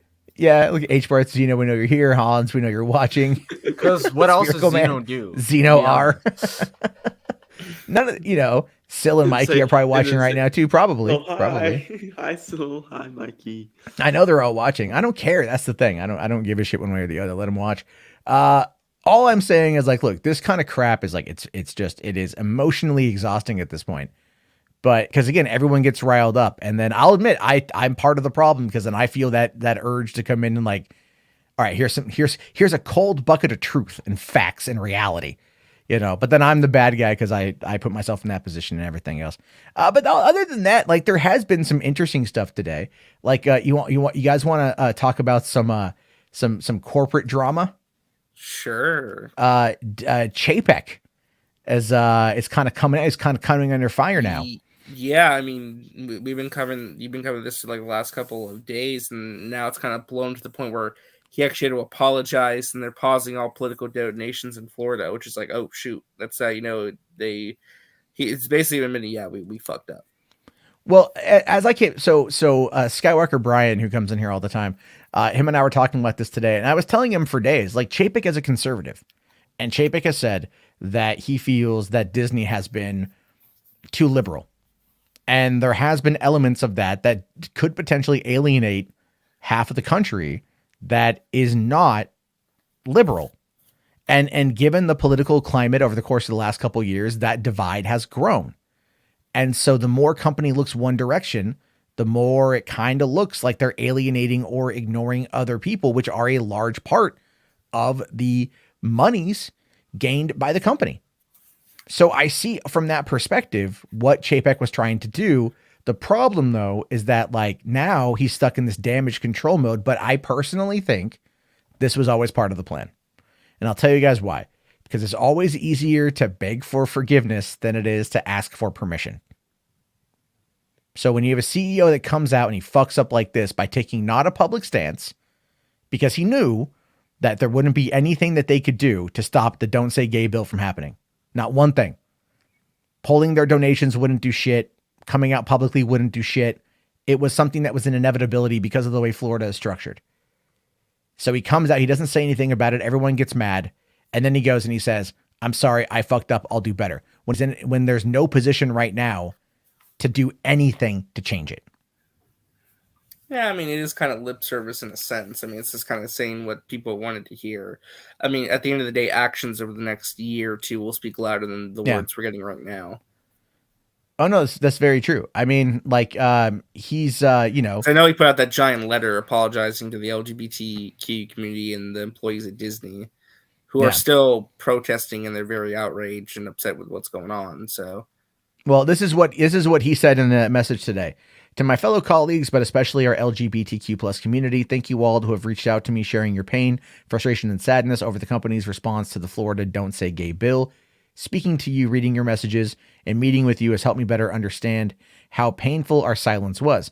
It is clear that this is not just an issue about a bill in Florida, but instead yet another challenge to basic human rights. You needed me to be a stronger ally in the fight for equal rights, and I let you down. I am sorry. Our employees see the power of this great community as an opportunity to do good. I agree.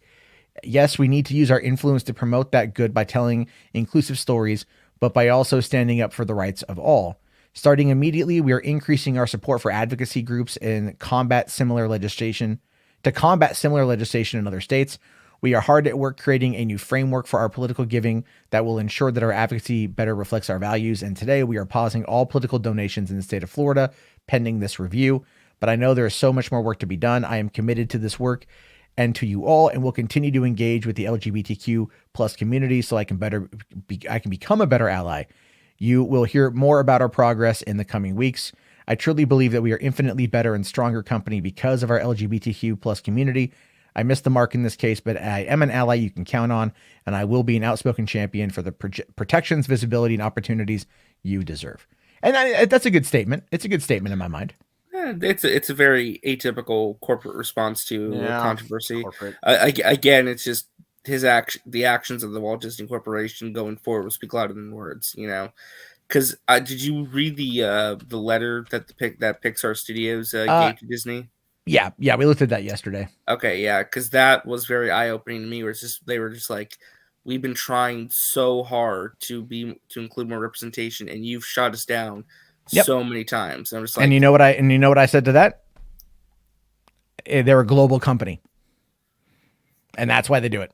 I don't like it, but that's why they do it. But yeah, man. But at a certain point, art is art. You let artists create too. Sure, and I think they did that with Turning Red.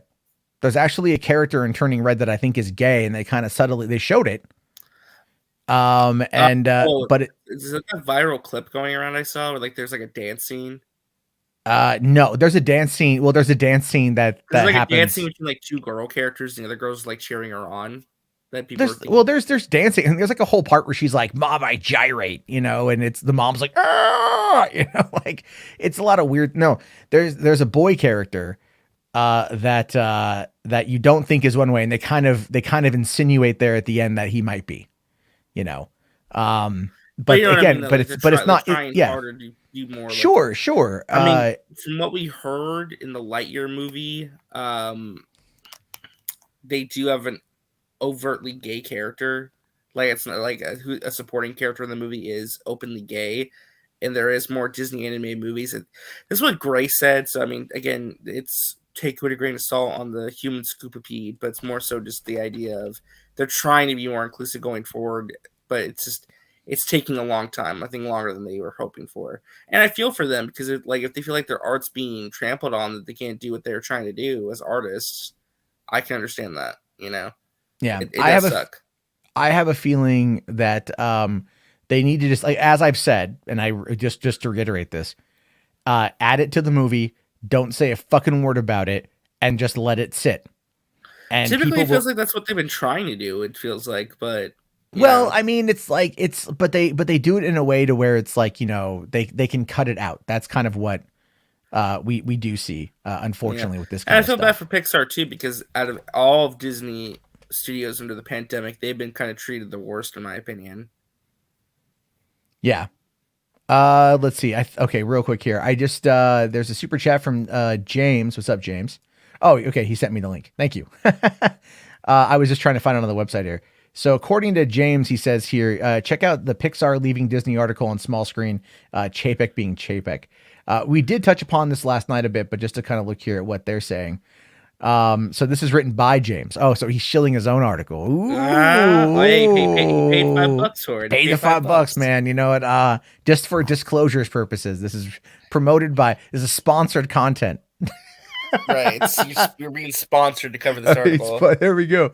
Pixar wants out. Furious with Disney CEO Bob Chapek. All right, so it says, do you remember back in the day when it was a big deal for a Disney Pixar movie to be released in cinemas? For a company that created their own brand and market, the hype was justified. However, nowadays, a new Pixar release just doesn't seem to have the same anticipation it used to. Well, we've all got some pretty interesting news for you, Disney Pixar fans. For all of you Disney Pixar fans out there. We've been informed by an insider that there's an internal battle going on at Disney. To put it bluntly, Pixar is fuming at Disney, the Disney executive, and in particular, Disney CEO Bob Chapek. You wouldn't be wrong to call it a civil war inside the walls of the House of Mouse, and this isn't actually the first time we've reported on there being internal strife at Disney. And then they did the Pixar Disney Civil War video there. There have been issues in the company ever since it was revealed that Bob Iger was stepping down. Iger announced that Chapek was going to be the one to lead the company moving forward. However, two different versions for Disney have different ways of running the company. We reported back in 2021 that creatives inside Disney were being sidelined and people pushing their spreadsheets were taking over, which we've all heard that as well. An insider recently offered an update on the Disney, Pixar, and Bob Chapek situation, saying here, Pixar is furious. They're not impressed with Disney, the execs, and Chapek. They wanted Turning Red to be released theatrically, not on Disney+. This has made the whole company upset and basically at war with Disney and Bob Chapek. Well, think of it from this perspective too, man. Like, that's 3 Pixar movies in a row that got released via streaming. You could almost argue Onward. And there's a rumor even going around that said that Lightyear might even do day and date again.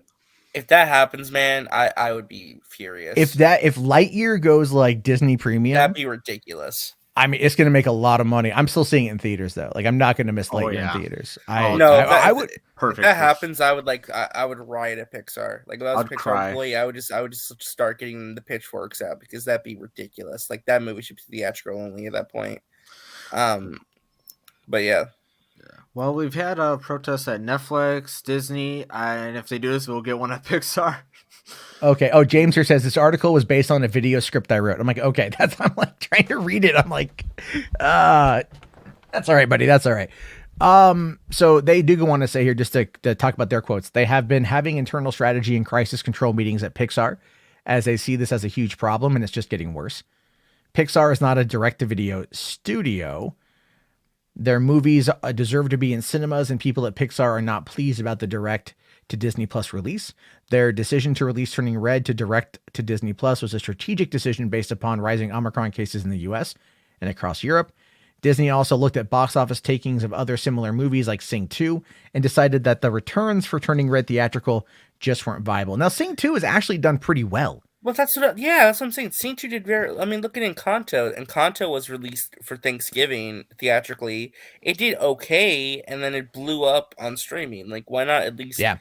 do it to where you release Turning Red in theaters, and 1 month later you put it on Disney Plus early? Well, I kind of regret not seeing Encanto in theaters. I've watched that thing like 30 times on Disney Plus because of my kids. But like, and we've already watched, I think Turning Red, we watched like 3 times today. I think my kid watched it 3 times. Okay. And because she really likes it, you know, well, she's a little scared at the, like some of the stuff, like the darker stuff towards the end of the movie. But she still really enjoys the movie itself. And yeah, I get it. Now, here's my question. And just because I haven't finished up the article yet here, James, so there's that. But here's my question. You know, like, could Pixar effectively purchase itself back like Bungie did when it was acquired by Microsoft? Could they have? I don't know. Is it like, is there a way for them? They would have to lose all their IPs. There's no way. That's Pixar. It's Pixar. They could absolutely like create new IPs. Well, no, I'm just saying, like, they couldn't bring Toy Story with them, for example. They would just have to abandon all that. Like well, Bungie I mean, did. if they're doing when Bungie left, they didn't take Halo with them. Well, sure, they lost Halo, and then they created Destiny, and you know that's done okay for them. Whereas Halo is kind of like only now finally found its footing with Infinite, and even that's not the best. Well, he's saying that. Remember the name Peter Rice? That name does sound familiar. Let me look him up real quick. Yeah. Peter Rice is he's one of the chairmen of the Walt Disney Company. Okay. Maybe I don't know. I mean, he looks like the kind of guy. Okay, it says Peter Rice is chairman of Disney General Entertainment Content, which creates original entertainment news programming for the Walt Disney Company's streaming platforms, Disney Plus, Hulu, and Star, and its cable and broadcast networks. So he's the guy. Peter Rice is the guy in charge of streaming and cable. Oh, okay. Okay. I mean, like, look, I feel that a big element, a big problem, is, you know, them not having faith in these movies, which is, you know, that's ridiculous though. Pixar as a brand prints money, dude. People love going to the theaters to see Pixar movies. Their original IPs, even like Inside Out, a movie about the mind of a child, was like made a ton of money, dude. Like, come on. Yeah. Well, like, these James movies would have been made decent money. Come on. Oh, no, I agree. I think Turning Red absolutely would have done well with the female demographic, which is obviously what it was aimed at. Peter Rice here says that, or James here says, Peter Rice has been set to be the right-hand man for Chapek to handle creative while Chapek does theme parks. Because that's, again, I think Chapek just wants to focus on theme parks. Well, that's his wheelhouse, what he's most comfortable with. Yeah. And so, I mean, obviously, like, whatever they're doing, I do you feel think like that'd be better for the Disney Corporation if they did that though, where it's kind of like a partnership sort of thing, where it's like, okay, this Peter Rice guy handles the creative and everything with the movies and TV and streaming, and you have Chapek focusing on the theme parks and the business side of stuff? Well, I mean, he's a CEO, so he kind of has to oversee everything. Well, true, but you know what I mean, like the focus. Yeah. I don't know. I mean, I don't know what would be best for the company. I honestly don't have a business degree, so I can only speak to what I would speculate. And I feel that Chapek, look, his interest is clearly the parks, you know, and I think with Universal announcing the Mario, plus too, they're building Epic World in Orlando. They're like their third theme park, like a giant extension, like one of the biggest expansions in theme park history. Yeah. Universal's very competitive. Oh, they are. And I mean, I really want to go check out Epic Universe when it comes out. But I think it's like even the Mario World is going to Universal Studios Hollywood. Yeah, it is. Yeah, it's opening next year. It's going to open in California first, then Florida whenever. I might go to that because I've been wanting to.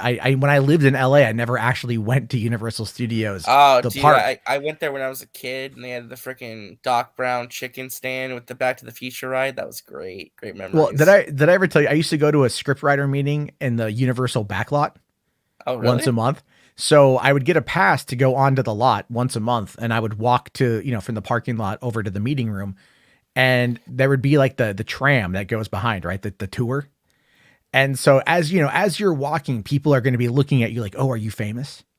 So as I'm walking up, like to see me with like my beard and my glasses and like I'm a porky dude, right? And I'm kind of walking and whatnot. And I see people like taking pictures. I'm like, hey, what's going on, everybody? I'm Kevin Smith, Snoochie Boochies, and like they're all. So someone somewhere has got a picture of my fat ass thinking like, that's Kevin Smith, man. We saw Kevin Smith at Universal. Yeah. And I'm all like, nope. But yeah, Senior Nerd, to your point, I can believe that Campea did hear that. I mean, listen, I'm not trying to say that COVID's over, but by June of this year, maybe into the early summer, I don't see a reason why Lightyear would need to go day and date streaming or go straight to streaming at all. Like, there's no reason for it. Yeah. Like, that's a movie that can make a lot of money. I feel like that can make a lot of cash because if that goes to streaming, day and date, or straight to streaming, the pitchforks are coming out. There's gonna be hell at Pixar and Disney. There was a comment here from Jess saying all the old Pixar guards can go to Skydance and be with John Lasseter. He was great during the time. And that's the thing, is Brad Bird is going over to Skydance Animation to do a feature film. And that's pretty big that he's leaving. He's not working with Pixar, which he's made a lot of money for Pixar. He's won a lot of awards for Pixar. I know. Where's My Incredibles 3? Complete the trilogy. And tell me about it. Or an Incredibles television show or something along those lines. Give me more Incredibles, please. And, but yeah, again, going over there, like I love Pete Docter. I think he's doing the best he can for Pixar, but I feel like even then he's kind of stymied by the situation involving, the day and date stuff, and Pixar would be stupid to continue this particular trend. But they're kind of, was it according to, I saw a chat that said Sing 2 only cost $85 million to make, whereas, Turning Red cost $175 million to make. Well, yeah, it's because okay, and I'm gonna say something that's gonna make me sound like a dick, but I'm not trying to be a dick, but I'm just gonna be a dick. Illumination movies are not exactly technically or as well animated or as nice to look at compared to Pixar, where they pour so much heart and artistry into that. Illumination is kind of like the McDonald's of animated companies, to be honest. Well, I mean, Illumination, it's very generic fast food. Well, I'll put it to you like this. I love Sing. All right. I love Sing. I don't have like an animation quality and like visual aesthetic. Like they reuse assets. They're kind of like, it's yeah, that's what I was going to say. They're very cheaply and quick to make. Yeah. They're French. Yeah. I mean, they literally reuse assets. They use a very simplistic art style because it's cheaper. They don't do a lot of like extreme detail in their films. It's very simplistic designs. You've seen Sing, right? I've seen. Yeah. Okay, so I noticed this. Like the first time I really noticed that they reuse assets was in the opening of the movie when we're introduced to Scarlett Johansson's character Ash, and she's rocking out in that like tiki club. Mm-hmm. The polar bear wearing the red flower pattern Hawaiian shirt is like, "You guys call that music?" And he boots him out. Well, then later on in the movie, when Seth MacFarlane's Mike, the mouse, is escaping from the nightclub after ripping off the bears, we can see that same polar bear in the same flower print shirt at the nightclub sitting there with a drink. And I'm like, that is the most out of place thing. No. There's a video pointing it out somewhere. A review of the movie. They reuse so many of the same background characters all throughout the movie, not just that one polar bear. Oh yeah. Totally. But I'll say this though. I unequivocally adore that fucking movie. I adore Sing, and Sing 2 was great as well. Like I love those movies. I don't care that they kind of reuse some of the same assets. I mean, I've been a fan of like The Simpsons for years, and even anime does a lot of the same shit. I understand they do that stuff for cheaper, and I totally get it. I still think that like, the Despicable Me franchise is kind of crap, but I think other stuff they've done is pretty good. And I want to see how this, at least with the Mario movies, they can absolutely just reuse the same background animation. It's all like the same worlds and stuff. So yeah, Frost here says Mike is the best character. Damn straight. He wasn't in the sequel, and that pissed me off. Let's see here. Blank says whoever animated Spider-Verse and Mitchell versus the Machines is being overlooked as overlooked as Leica. That's Sony Animation. Well, it was Sony Animation, and then the technology that they used, because they did new technology for Spider-Verse as well as Mitchell's, I believe. Yeah. And they did a really good job with that because they were mixing with frame rate, I know, on Spider-Verse quite a bit.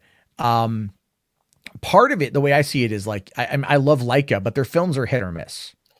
Well, some of them are hit or miss, but also they're just stop motion doesn't necessarily appeal. It isn't the most broad appeal, which is sad because it's still art. But like Coraline looked amazing.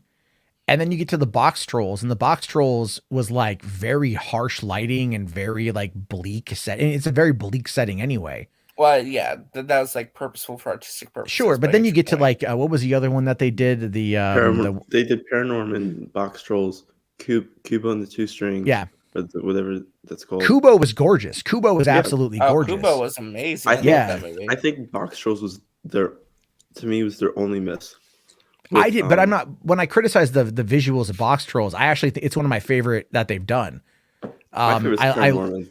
Paranorman, just because of the story. Yeah, I thought the story kind of fell. I think like what it was like the trailer for Paranorman really sold me on that movie.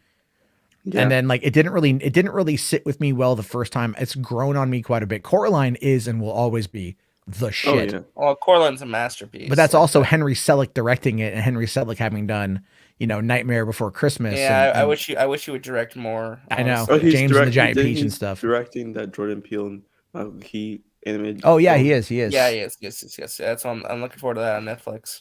Yeah. Benson here for £2. Thanks, buddy. Says I highly recommend the Adam Project on Netflix. Everyone's been talking about. He messaged me this morning about it. I think he messaged me like 5 a.m. my time, and he's like, "I just got done watching it and I cried." And I'm all like, "I heard about that from some people. That there's like, not sorry to out you on that one, Benson. It's I don't I cry all the time. Men showing emotion is not a problem." But no, I want to watch it. I want to watch it. I'll probably watch it later on tonight or whatever. But I think, look, I do like Leica. I do Mitchell's versus the Machines. The animation was great, even if I feel the story started to fall apart towards the back half. And I do feel the story started falling apart towards the back half of that film. That's the thing that what Bradley said. Coraline can't always creep me the fuck out. Same, but that's what I loved about it. It was just like I just love that world. It was a good creepy world. Like it was creepy, but it wasn't over the top creepy. No, it was just it matched that book perfectly. So good. Yeah, it's very it's a great film. The animations, even though it's stop motion, it still holds up. Like it hasn't aged. Like it's almost timeless in a way. That's the thing with some stop motion, especially if you do it very well, and you do it. It matters about the frames per second. So I think with Leica they do, I think they do 120 to 135 frames per second. I may be wrong on that, but something like around that range. Yeah. While other people do stop motion, when they say do stop motion, they do like 400 frames per second. It's like crazy. I'm just like, why? You can't. Yeah. You don't have to do like crazy amounts of like frames per second. Well, I think like a lot of people are gonna, the way technology is going, I think a lot of stop motion is potentially going to be done with deep with machine learning. Yeah, kind of like programming the assets. Lego and Movie is basically stop motion, but with computers. With computers. Yeah, they developed a whole new animation style for that. It's so weird. It's like I love the animation style for the first Lego Movie, but the second movie I have disdain for. I don't like the second Lego Movie. I don't like it. I can't finish it. I cannot finish it. Is it just because of the story or what? Yeah, like I don't like the characterizations. I hate Tiffany Haddish in the movie. I think Tiffany Haddish just plays the same character in literally every movie. Like, because around that same time, you had the Angry Birds movie come out, and she's the villain in the Angry Birds movie too. Oh, yeah. And it's just the same character. And I'm like, it's like the Lego Movie. The first one's really good. Especially with Will Ferrell as the villain, which was pretty funny. Well, no, but I liked how it expanded on the themes of the first movie, though, because the first movie was about the father and the son, and the second movie is about the brother and the sister, and the sibling rivalry. I liked how it incorporated that, like, because that was a great twist in the first Lego Movie. Like, all of this was in the imagination of a child. It was him enacting something that was going on in his real life. And I like how they worked that in the sequel where it made sense. But then, I mean, you have like the weird time travel stuff with like Emmett's like evil version of himself too, which I know that was kind of weird. But I mean, I don't know. It's not as good as the first one, but it's still an enjoyable movie. I can't finish it. I've tried. I've sat down multiple times to try to watch it, and I'm just like, no, I'll go watch the original. I just can't do it. There's something missing. Inherently, it's like the Lego Batman movie. I love the first half of that movie. I can't stand the back half of that film. That's insane to me. I think that's almost a perfect movie. I don't. I It's love not a it. perfect movie, although I. Oh the thing no, about- I think it's a to me. Batman I movie. feel like It's a beautiful character study in a Batman. to me, I feel like if you're getting like, I know it's like Lego Batman and stuff like that, but at the same time, I feel like that whole villain stuff was a bit over the top to me. They tried so hard with that. Yeah, I hate that when they like- try too hard. You know, It was purposely over the top though, but it still fit the themes of the movie though. That's what I didn't mind about it. Like, is it over the top? Absolutely, but it fit with the tone of the movie they already set up. I guess. I mean, sure, I guess. I mean, like, Dude, like the way it explored like Batman's character, like better than most adaptations the character ever did before then. No, I'm not saying like his characterization was fine. The juxtaposition with Joker was fine. Michael Cera as Robin was fine. It was fine.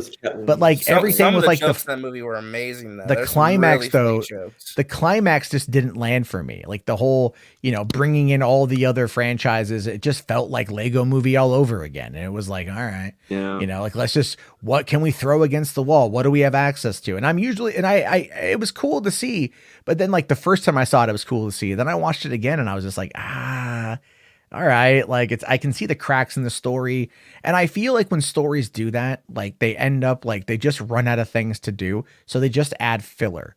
You had a good character study going on. You could have continued the character study, but instead of they did continue the character study, just maybe not in a way that worked for you, I guess. Yeah, it just didn't. It just didn't. But it's basically about Batman accepting that it's okay to like have a family again. Like that's sure, and that's good. And I liked Rosario Dawson, and I liked Michael Cera, and I liked Ray Fiennes, and and I thought it was really funny. Like you had Jonah Hill as Green Lantern just getting dunked on by Channing Tatum Superman, and Jason Momoa was Aquaman, and was it Colby Smulders was Wonder Woman? Yeah, in both Lego Movie and Lego Batman. And I thought that was kind of funny that they couldn't get Gal. And I mean, like, but again, I feel like the Lego Batman is a better movie than, let's say, the Lego Movie Part 2. And I never saw Lego Ninjago. I didn't watch that one either. That one, and that came out at the so in 2017. Yeah, you had both 2 movies that year. Yeah, and that kind of killed the Lego. But sadly, now Legos with Universal, and they're probably just going to reboot it. It won't be as good. So, well, yeah, they're going to do more like, they're going to do they might be able to get like non-IP stuff. I will say though, when the Millennium Falcon showed up in the Lego Movie, that was great. Oh, that was funny too. That was great. Really funny. Wow. I mean, I liked, again, I love the Lego Movie is fantastic. That movie set the bar and in a number of ways. And I feel like they haven't been able to reach it since then, but that kind of does happen. But I do need to start kind of winding this thing down because I might do a Boulder Talk Radio to go talk about some weirder subjects tonight. But real quick here, we got Benson here. Oh, no, he said another one. I thought I had saved it. There we go. Will you guys be watching season 2 of Upload? I haven't seen season 1. The first one. Yeah. I have no so clue I've heard it's good though. It's Robbie and Mel, Stephen Mel's cousin. Yeah, that was brother. I thought it was his cousin. Thought it was his brother. I forget sometimes. Someone Google it. Yeah. Google it, whether or not it was. I don't know. And then also there was a super chat here from Jess that I missed. He says, stop talking about the LGBT characterizations. Says, agreed. Stop making it spectacular when there's LGBTQ. Just place it in there. Don't advertise it on social media or news outlets. They're cousins. They're cousins. Okay. I thought they were brothers. Yeah. All right. Well, I was wrong. But I feel like, I agree. I agree with that. I think you have a better chance of having it, slide in under the radar and be better accepted if you stop making a big stink about it, because what happens is, and it's unfortunate that when you see things like this and the way that it's put out there, it does alienate people because they go, well, what about me? What makes me special? And then they go, and it's not about them, but there's always going to be jealousy. There's always going to be that everyone wants to feel special. And when certain people feel like they're not special or they're made to feel less special because of either their gender, their sexual orientation, their race, their religion, whatever, they start to get a little peeved. at that stuff. And I feel like that, especially in the age of the internet, that gets amplified. So I think if you really want to like sell these stories, just like, again, like with Turning Red, there's that one kid. I think he's probably gay. Cool beans. And they slide it in to the very end. And you know what? You're in the moment, you're not really thinking about it because something else is going on. So there's that. Yeah. All right. And okay, so finally, there was one last thing to talk about today. This is actually the one that I'm excited about, and it kind of ended on a good note. Apparently, Deadpool 3 has now found a director. I'm really excited about this. And they found Yeah. brand new screenwriters. Oh, really? Yes, It's they not are. the Bob Burgers It's anymore. there. It's no longer going to be written by the Bob's Burgers writers. Aw. It's written by the people who wrote the first two movies, Reese and Warnick. Oh, okay, that's better. Yeah, That's better. I'll say that because I love Wendy and Lizzie Molyneux. Mhm. Bob's Burgers is such an amazing Right. fucking show. But you know what? I'd rather it be the people who started Yes. it. Let them finish their Agreed. trilogy. agreed. Yeah. But this is the oh. first time. This is the first time a trilogy for a superhero hasn't had the same director for every single film. Yeah, every single movie in the franchise had a different director now. Well, yeah, Yeah. but that's happened, you know, a lot. Yeah, I mean, like, no, it's happened. I mean, like, Yeah, not but like every single movie was directed by a different Right. person. I mean, James Gunn is like the James Gunn and Peyton Reed are like the only ones to do a trilogy. Well, Sam Direct- Raimi. No, well, under Marvel. Oh, under Marvel. Okay. Well, okay, if you're arguing, well, under Fox, I mean, like, you know, sure, I guess. I don't know what we're really talking about at this point. Yeah, It doesn't I don't even know fucking anymore. matter. Thanks, Caden. No. This happened the other I day. blame Sagi.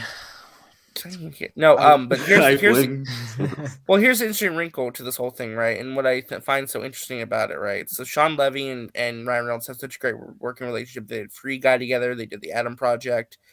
Now they're getting to do like a third film together, which is cool. Here's my question though: has Sean Levy ever directed an R-rated movie before? I don't think so. I don't believe so. He has not.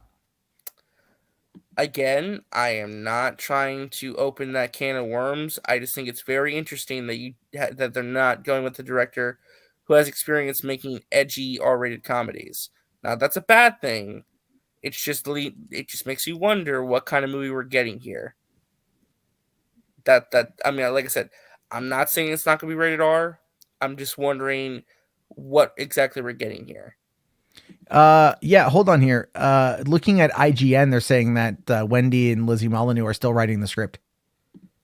On when it's on the Hollywood Reporter. It was on Variety. Hollywood Reporter and Deadline. They said it was. Yeah, that they wrote the first draft, but then these people are going to rework that one into a better script.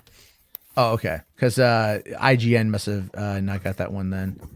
Let me find that article. If I could find it on the website. Well, I know what you guys are saying, and again, I'm not trying to like make it seem like they're bringing them on to like make it PG-13, but I'm saying the fact that they're getting What if a director that- who's more that'd be experienced doing hilarious, family though. films? Just Could imagine this this, could this be a sign that they may be like towing the line between PG-13 and R, and they're but kind of like just still imagine not this. sure Just yet? imagine this, where Deadpool opens up the movie, and he tries to curse, but it bleeps, and he's like, "What the? Why is it bleeping?" Like type of thing, and like whenever it like you see blood, and it just cuts to him, he's like, "Why aren't you gonna show the blood?" Like type of thing, like make it meta type of thing. I mean, it would be Hey, pretty meta. I mean, I guess Oh. you could do that, but how would the fans react though? That's the question. But people have been talking about this for a while now. Like, what if it's PG-13? What would they do, and how would Deadpool react? Well, they did do Once Upon a Deadpool as like Yeah. a PG-13 cut of Deadpool 2, and that was I didn't mind it. I was fine with it. I was cool with it. So I have not seen the Once Upon a Deadpool. it's all right. It's funny. Yeah. It's still good. The bits with Fred Savage are pretty funny. Okay, well, yeah, it was all about Princess Bride, so Yeah. which is so weird. It's so weird. I took it. It's so funny. I took a nap today, and my dream was I was in the Princess Bride world, but it was like a movie. Right? I was like filming a movie that was a Princess Bride sequel. But then I found out that it really wasn't like a movie. There was actually like the world was there. And like the film crew found a portal and went in to film in that world. It's really weird. It was a really weird dream. I don't know where the hell it came from. Yeah. I don't know why I'm bringing that up. My dreams are get kind of dreams within dreams, I guess. So, okay. It says here that screenwriters Rhett Reese and Paul Wernick are returning to the franchise. Okay, good. I'm glad they figured it out. I just hope that it's going to be well, good. it's probably because it's taken so long to get off the ground, right? So that probably freed up their schedules where they could work on it. Is what I'm guessing. Yeah. Well, they are working on I think a TV show. So Kevin Feige did confirm that it will still be R-rated. I mean, that's what I assumed, but I'm just saying, Sean Levy hasn't done R-rated movies before, so I'm just curious what that kind of means. He's done a hard PG-13 movie with Tina Fey and Steve Carell. Well, Date Night, yeah. Yeah, but that's not what I mean, though. Wait, Date Night was PG-13. That was PG-13. Well, yeah, that's what I'm saying. Yeah. He did hard PG-13. Hard PG-13. Hard. I mean, Tina Fey will give me a hard PG-13. You know what I mean? Boy. Well, actually, I have seen some people kind of complain, though, that think that Sean Levy's very much a studio director, a very corporate director. Do you guys feel that same way or no? This is where he's a studio guy, yeah, but he's good. I mean, his work on Stranger Things has been really good. I need to see the Adam Project. So yeah, it's something. It's all right if you want. Oh yeah. Oh, Austin is saying he has done one radar film. This is where I leave you. This is where I leave you. I'm not too sure about that. This is where I leave you. I think is it with Adam Driver? It's a movie. It's the Sean Levy. The Sean Levy movie with Jason. Yep. Yep. It is. Yep. I have seen this one. This was really good. This was really good. I did see this one night. Yeah. Okay. I had to Google it. So I forgot the Tina Fey movie that he did PG-13 or not PG. Tina Fey was great in that one. She was funny as shit. Yeah. This was a great cast. This was a solid movie. Okay. Yeah, this is such a great cast. My mistake. Then I thought he hadn't done any. He's mostly known for family movies. Yeah, so that's why. Well, I mean, you can kind of extrapolate the humor that, like in the Escape, the Night of the Museum movies. And you could add a little swearing in there and make it R-rated. Yeah. It's going to be a toned down R-rated film, I think, blood-wise. But they'll probably be swearing. Well, Ryan said this one would be more stabby than the other two. Oh, so they can edit out the blood. Yeah. That's basically what it's Or they can just... That's right, DeGrassi. Remember that. At one point, Sean Levy was going to direct the Flash movie. He was also going to direct Uncharted at one point. Oh, yeah. He was supposed to do... Oh my! That would have been fun to see. I think a Sean Levy Uncharted movie would have been good. Uncharted. Yeah. That would have been good. But here's another thing too. A couple things. One, you got this image popped up today. Someone had made a fan picture of Deadpool 3, a fan poster. Oh yeah, Sean Levy shared that on social media. Yeah, Sean Levy did share. This got made a while ago when Free Guy was first coming out. Now it ended up coming. Whoever this artist was predicted the future. Look at Ryan Reynolds' post. It's really funny too. But then you see Wolverine there on the side, right? Well, then this is another thing people are sharing today, and I don't know. I've got how how you want to take this. Of course, it's Brandon Davis, so he's big into the whole Marvel game. But this is what he says. You snuck Hugh into Free Guy. We all want to see Hugh and Ryan do everything together. Is it going to be Starman? Are you going to put Wolverine and Deadpool together in Deadpool 3? Like, when are you going to work with all three of you guys?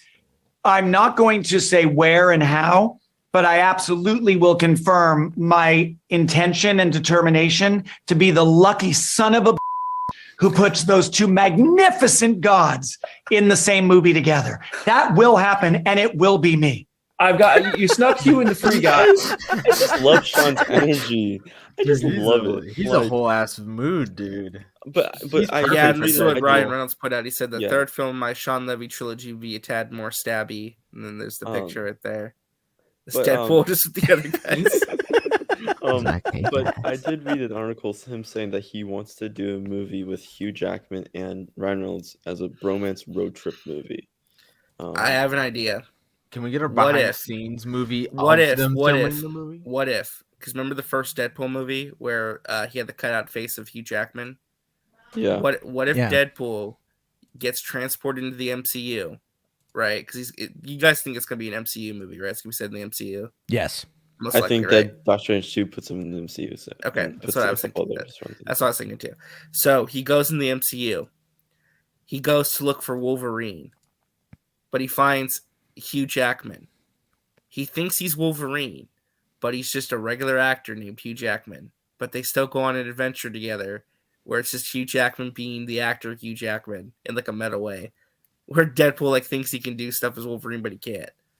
That'll be hilarious. That would be funny if also which movie did was he in, and that like he acted like he was like Wolverine on on a stage play or something.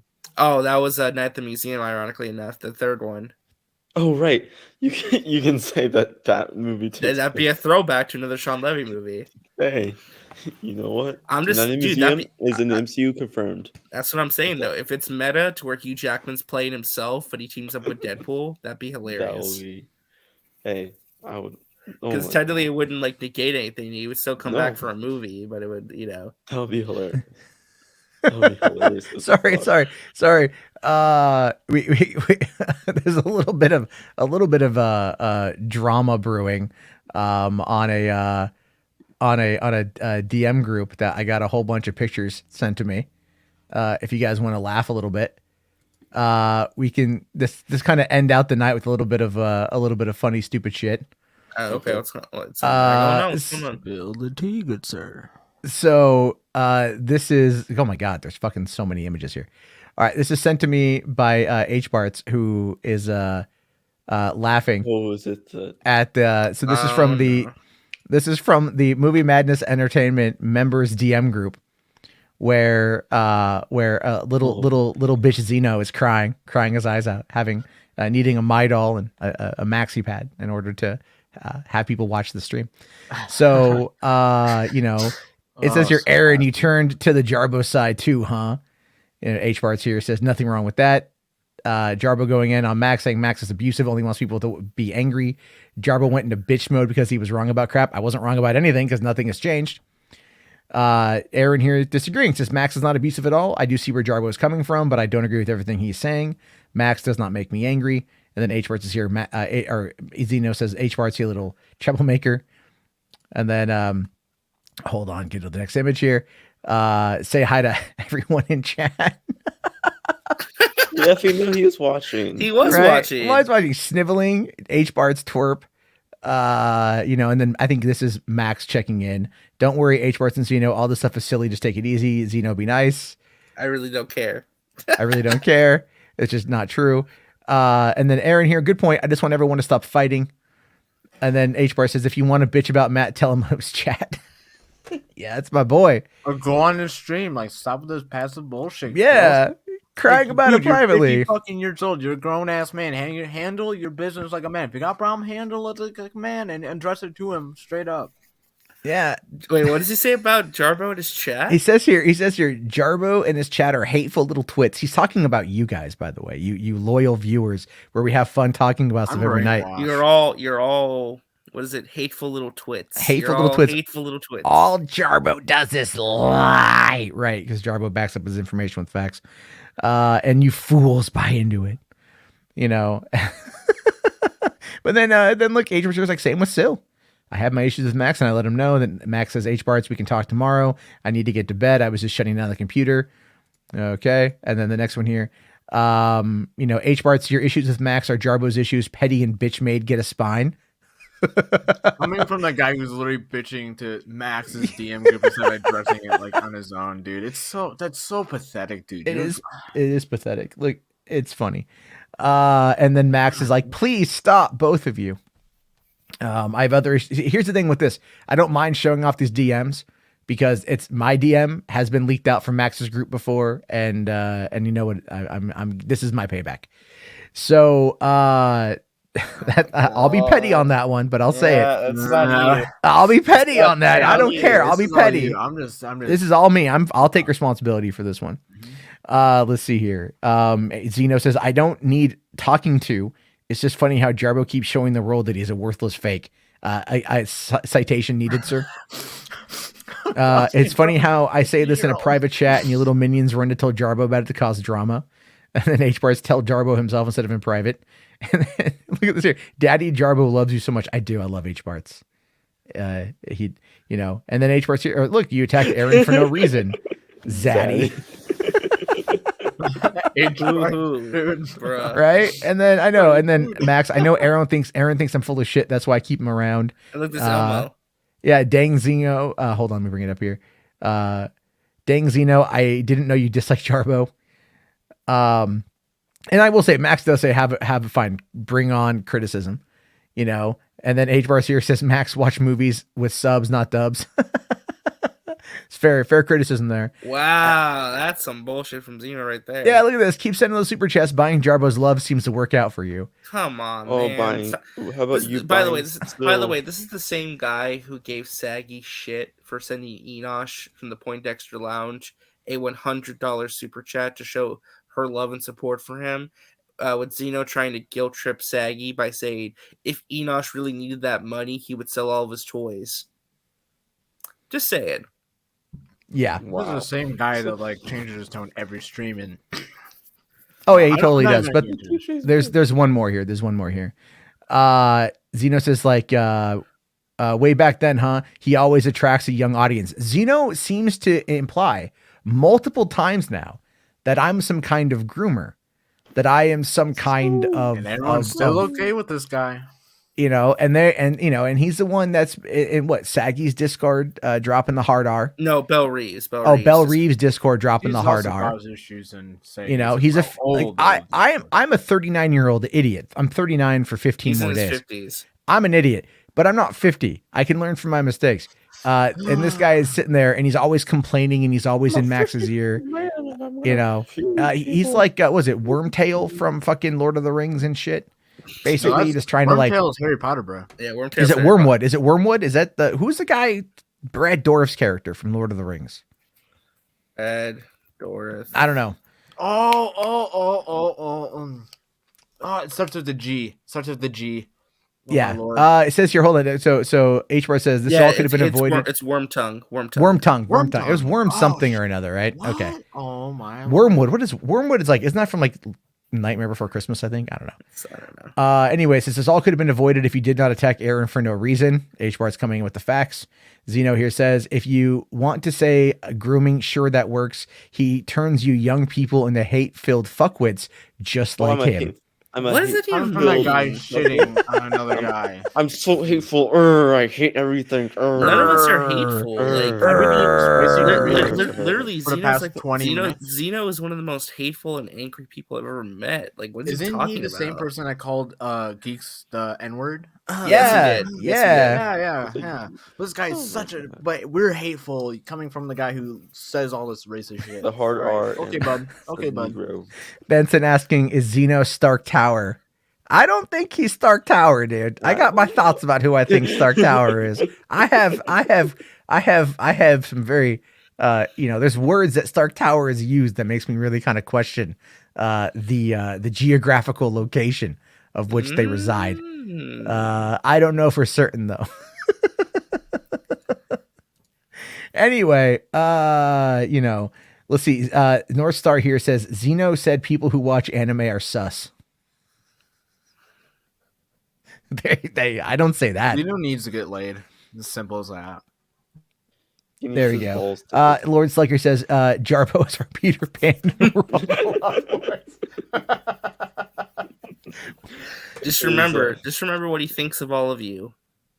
That you're hateful twits. We're hateful. Jarbo is our Batman. He's leading us out of the dark stadium. There you guys go. There you guys go. Salvation. And that of course brings us to the end of Human ScooperPede. Can you update the thumbnail and add Zeno's profile picture like the butthole? Nah, because he already knows he eats enough shit, so I think it's okay. I think this is one of my better thumbnails. No, he'll be underneath he'll be underneath the Human ScooperPede. He'll just be give him something. Yeah, he'll be down there just tonguing Max's butthole. Cover me in vanilla paste or the cuttlefish. I don't care. Whichever one. Anyway, guys, this has been a fun 2 hours. I'm probably gonna go give myself a bit of a break, and then I might jump over if I can think of some topics for Boulder Talk that's not movie related, but some other shit. Who knows? Maybe Ukraine. We'll talk about something light. Wild. Well, if you talk about that, No, I don't know. I don't know how much of that I want to go into. The audience over there, they fight back a lot harder. I love you guys, but like if I say shit over there, they come at me with knives. It's why it's fun to kind of navigate. Yeah, H Bars here says I let the DM group that I know that I sent the pics. Oh, I'm pretty sure that they know that you sent the pics. Xeno's probably already especially bitching if to Xeno's someone. watching. And Oh yeah, let him watch. It's Let funny him how cry. Xeno's watching and he's like crying into the private chat, but not crying into the chat here or No, because he's Enos's chat. passive aggressive. Like the people he likes, they have issues, but of course they won't combat it one-on-one. They won't go straight after it. They will hide and go and contact indirect people that have nothing to do with it to bitch about their problems. If you have a Right. problem with Jarbo or anyone, you go and talk to them. You don't bring it to someone else's doorstep and say, "Hey, can you deal with my dumpster fire that I start?" Yeah, when I start dumpster fires, I like to put them out myself by fighting. Unfortunately, though, sometimes Saggy takes on the role of my champion. That I believe is kind of true. I'm kidding. Where is Saggy tonight, anyway? She was doing a stream about something, and then She's ended probably it playing right video when you games, so started. I'm just chilling out. Probably. Probably- All probably right. geeks. Yeah, probably there. But all right, guys. Thank you all for hanging out tonight while we joked about some stuff. It was good times. Thank you everyone for supporting via super chats. You guys help keep this afloat. And if you like the stream, toss it a like. If you're new and you haven't subscribed yet, and this is for you, definitely give a subscribe, hit that bell, because we post a lot and it's a lot of fun. And I'll talk to you all probably on Sunday. I'll be off tomorrow night. And then we'll be talking about whatever the hell happens over the course of the weekend.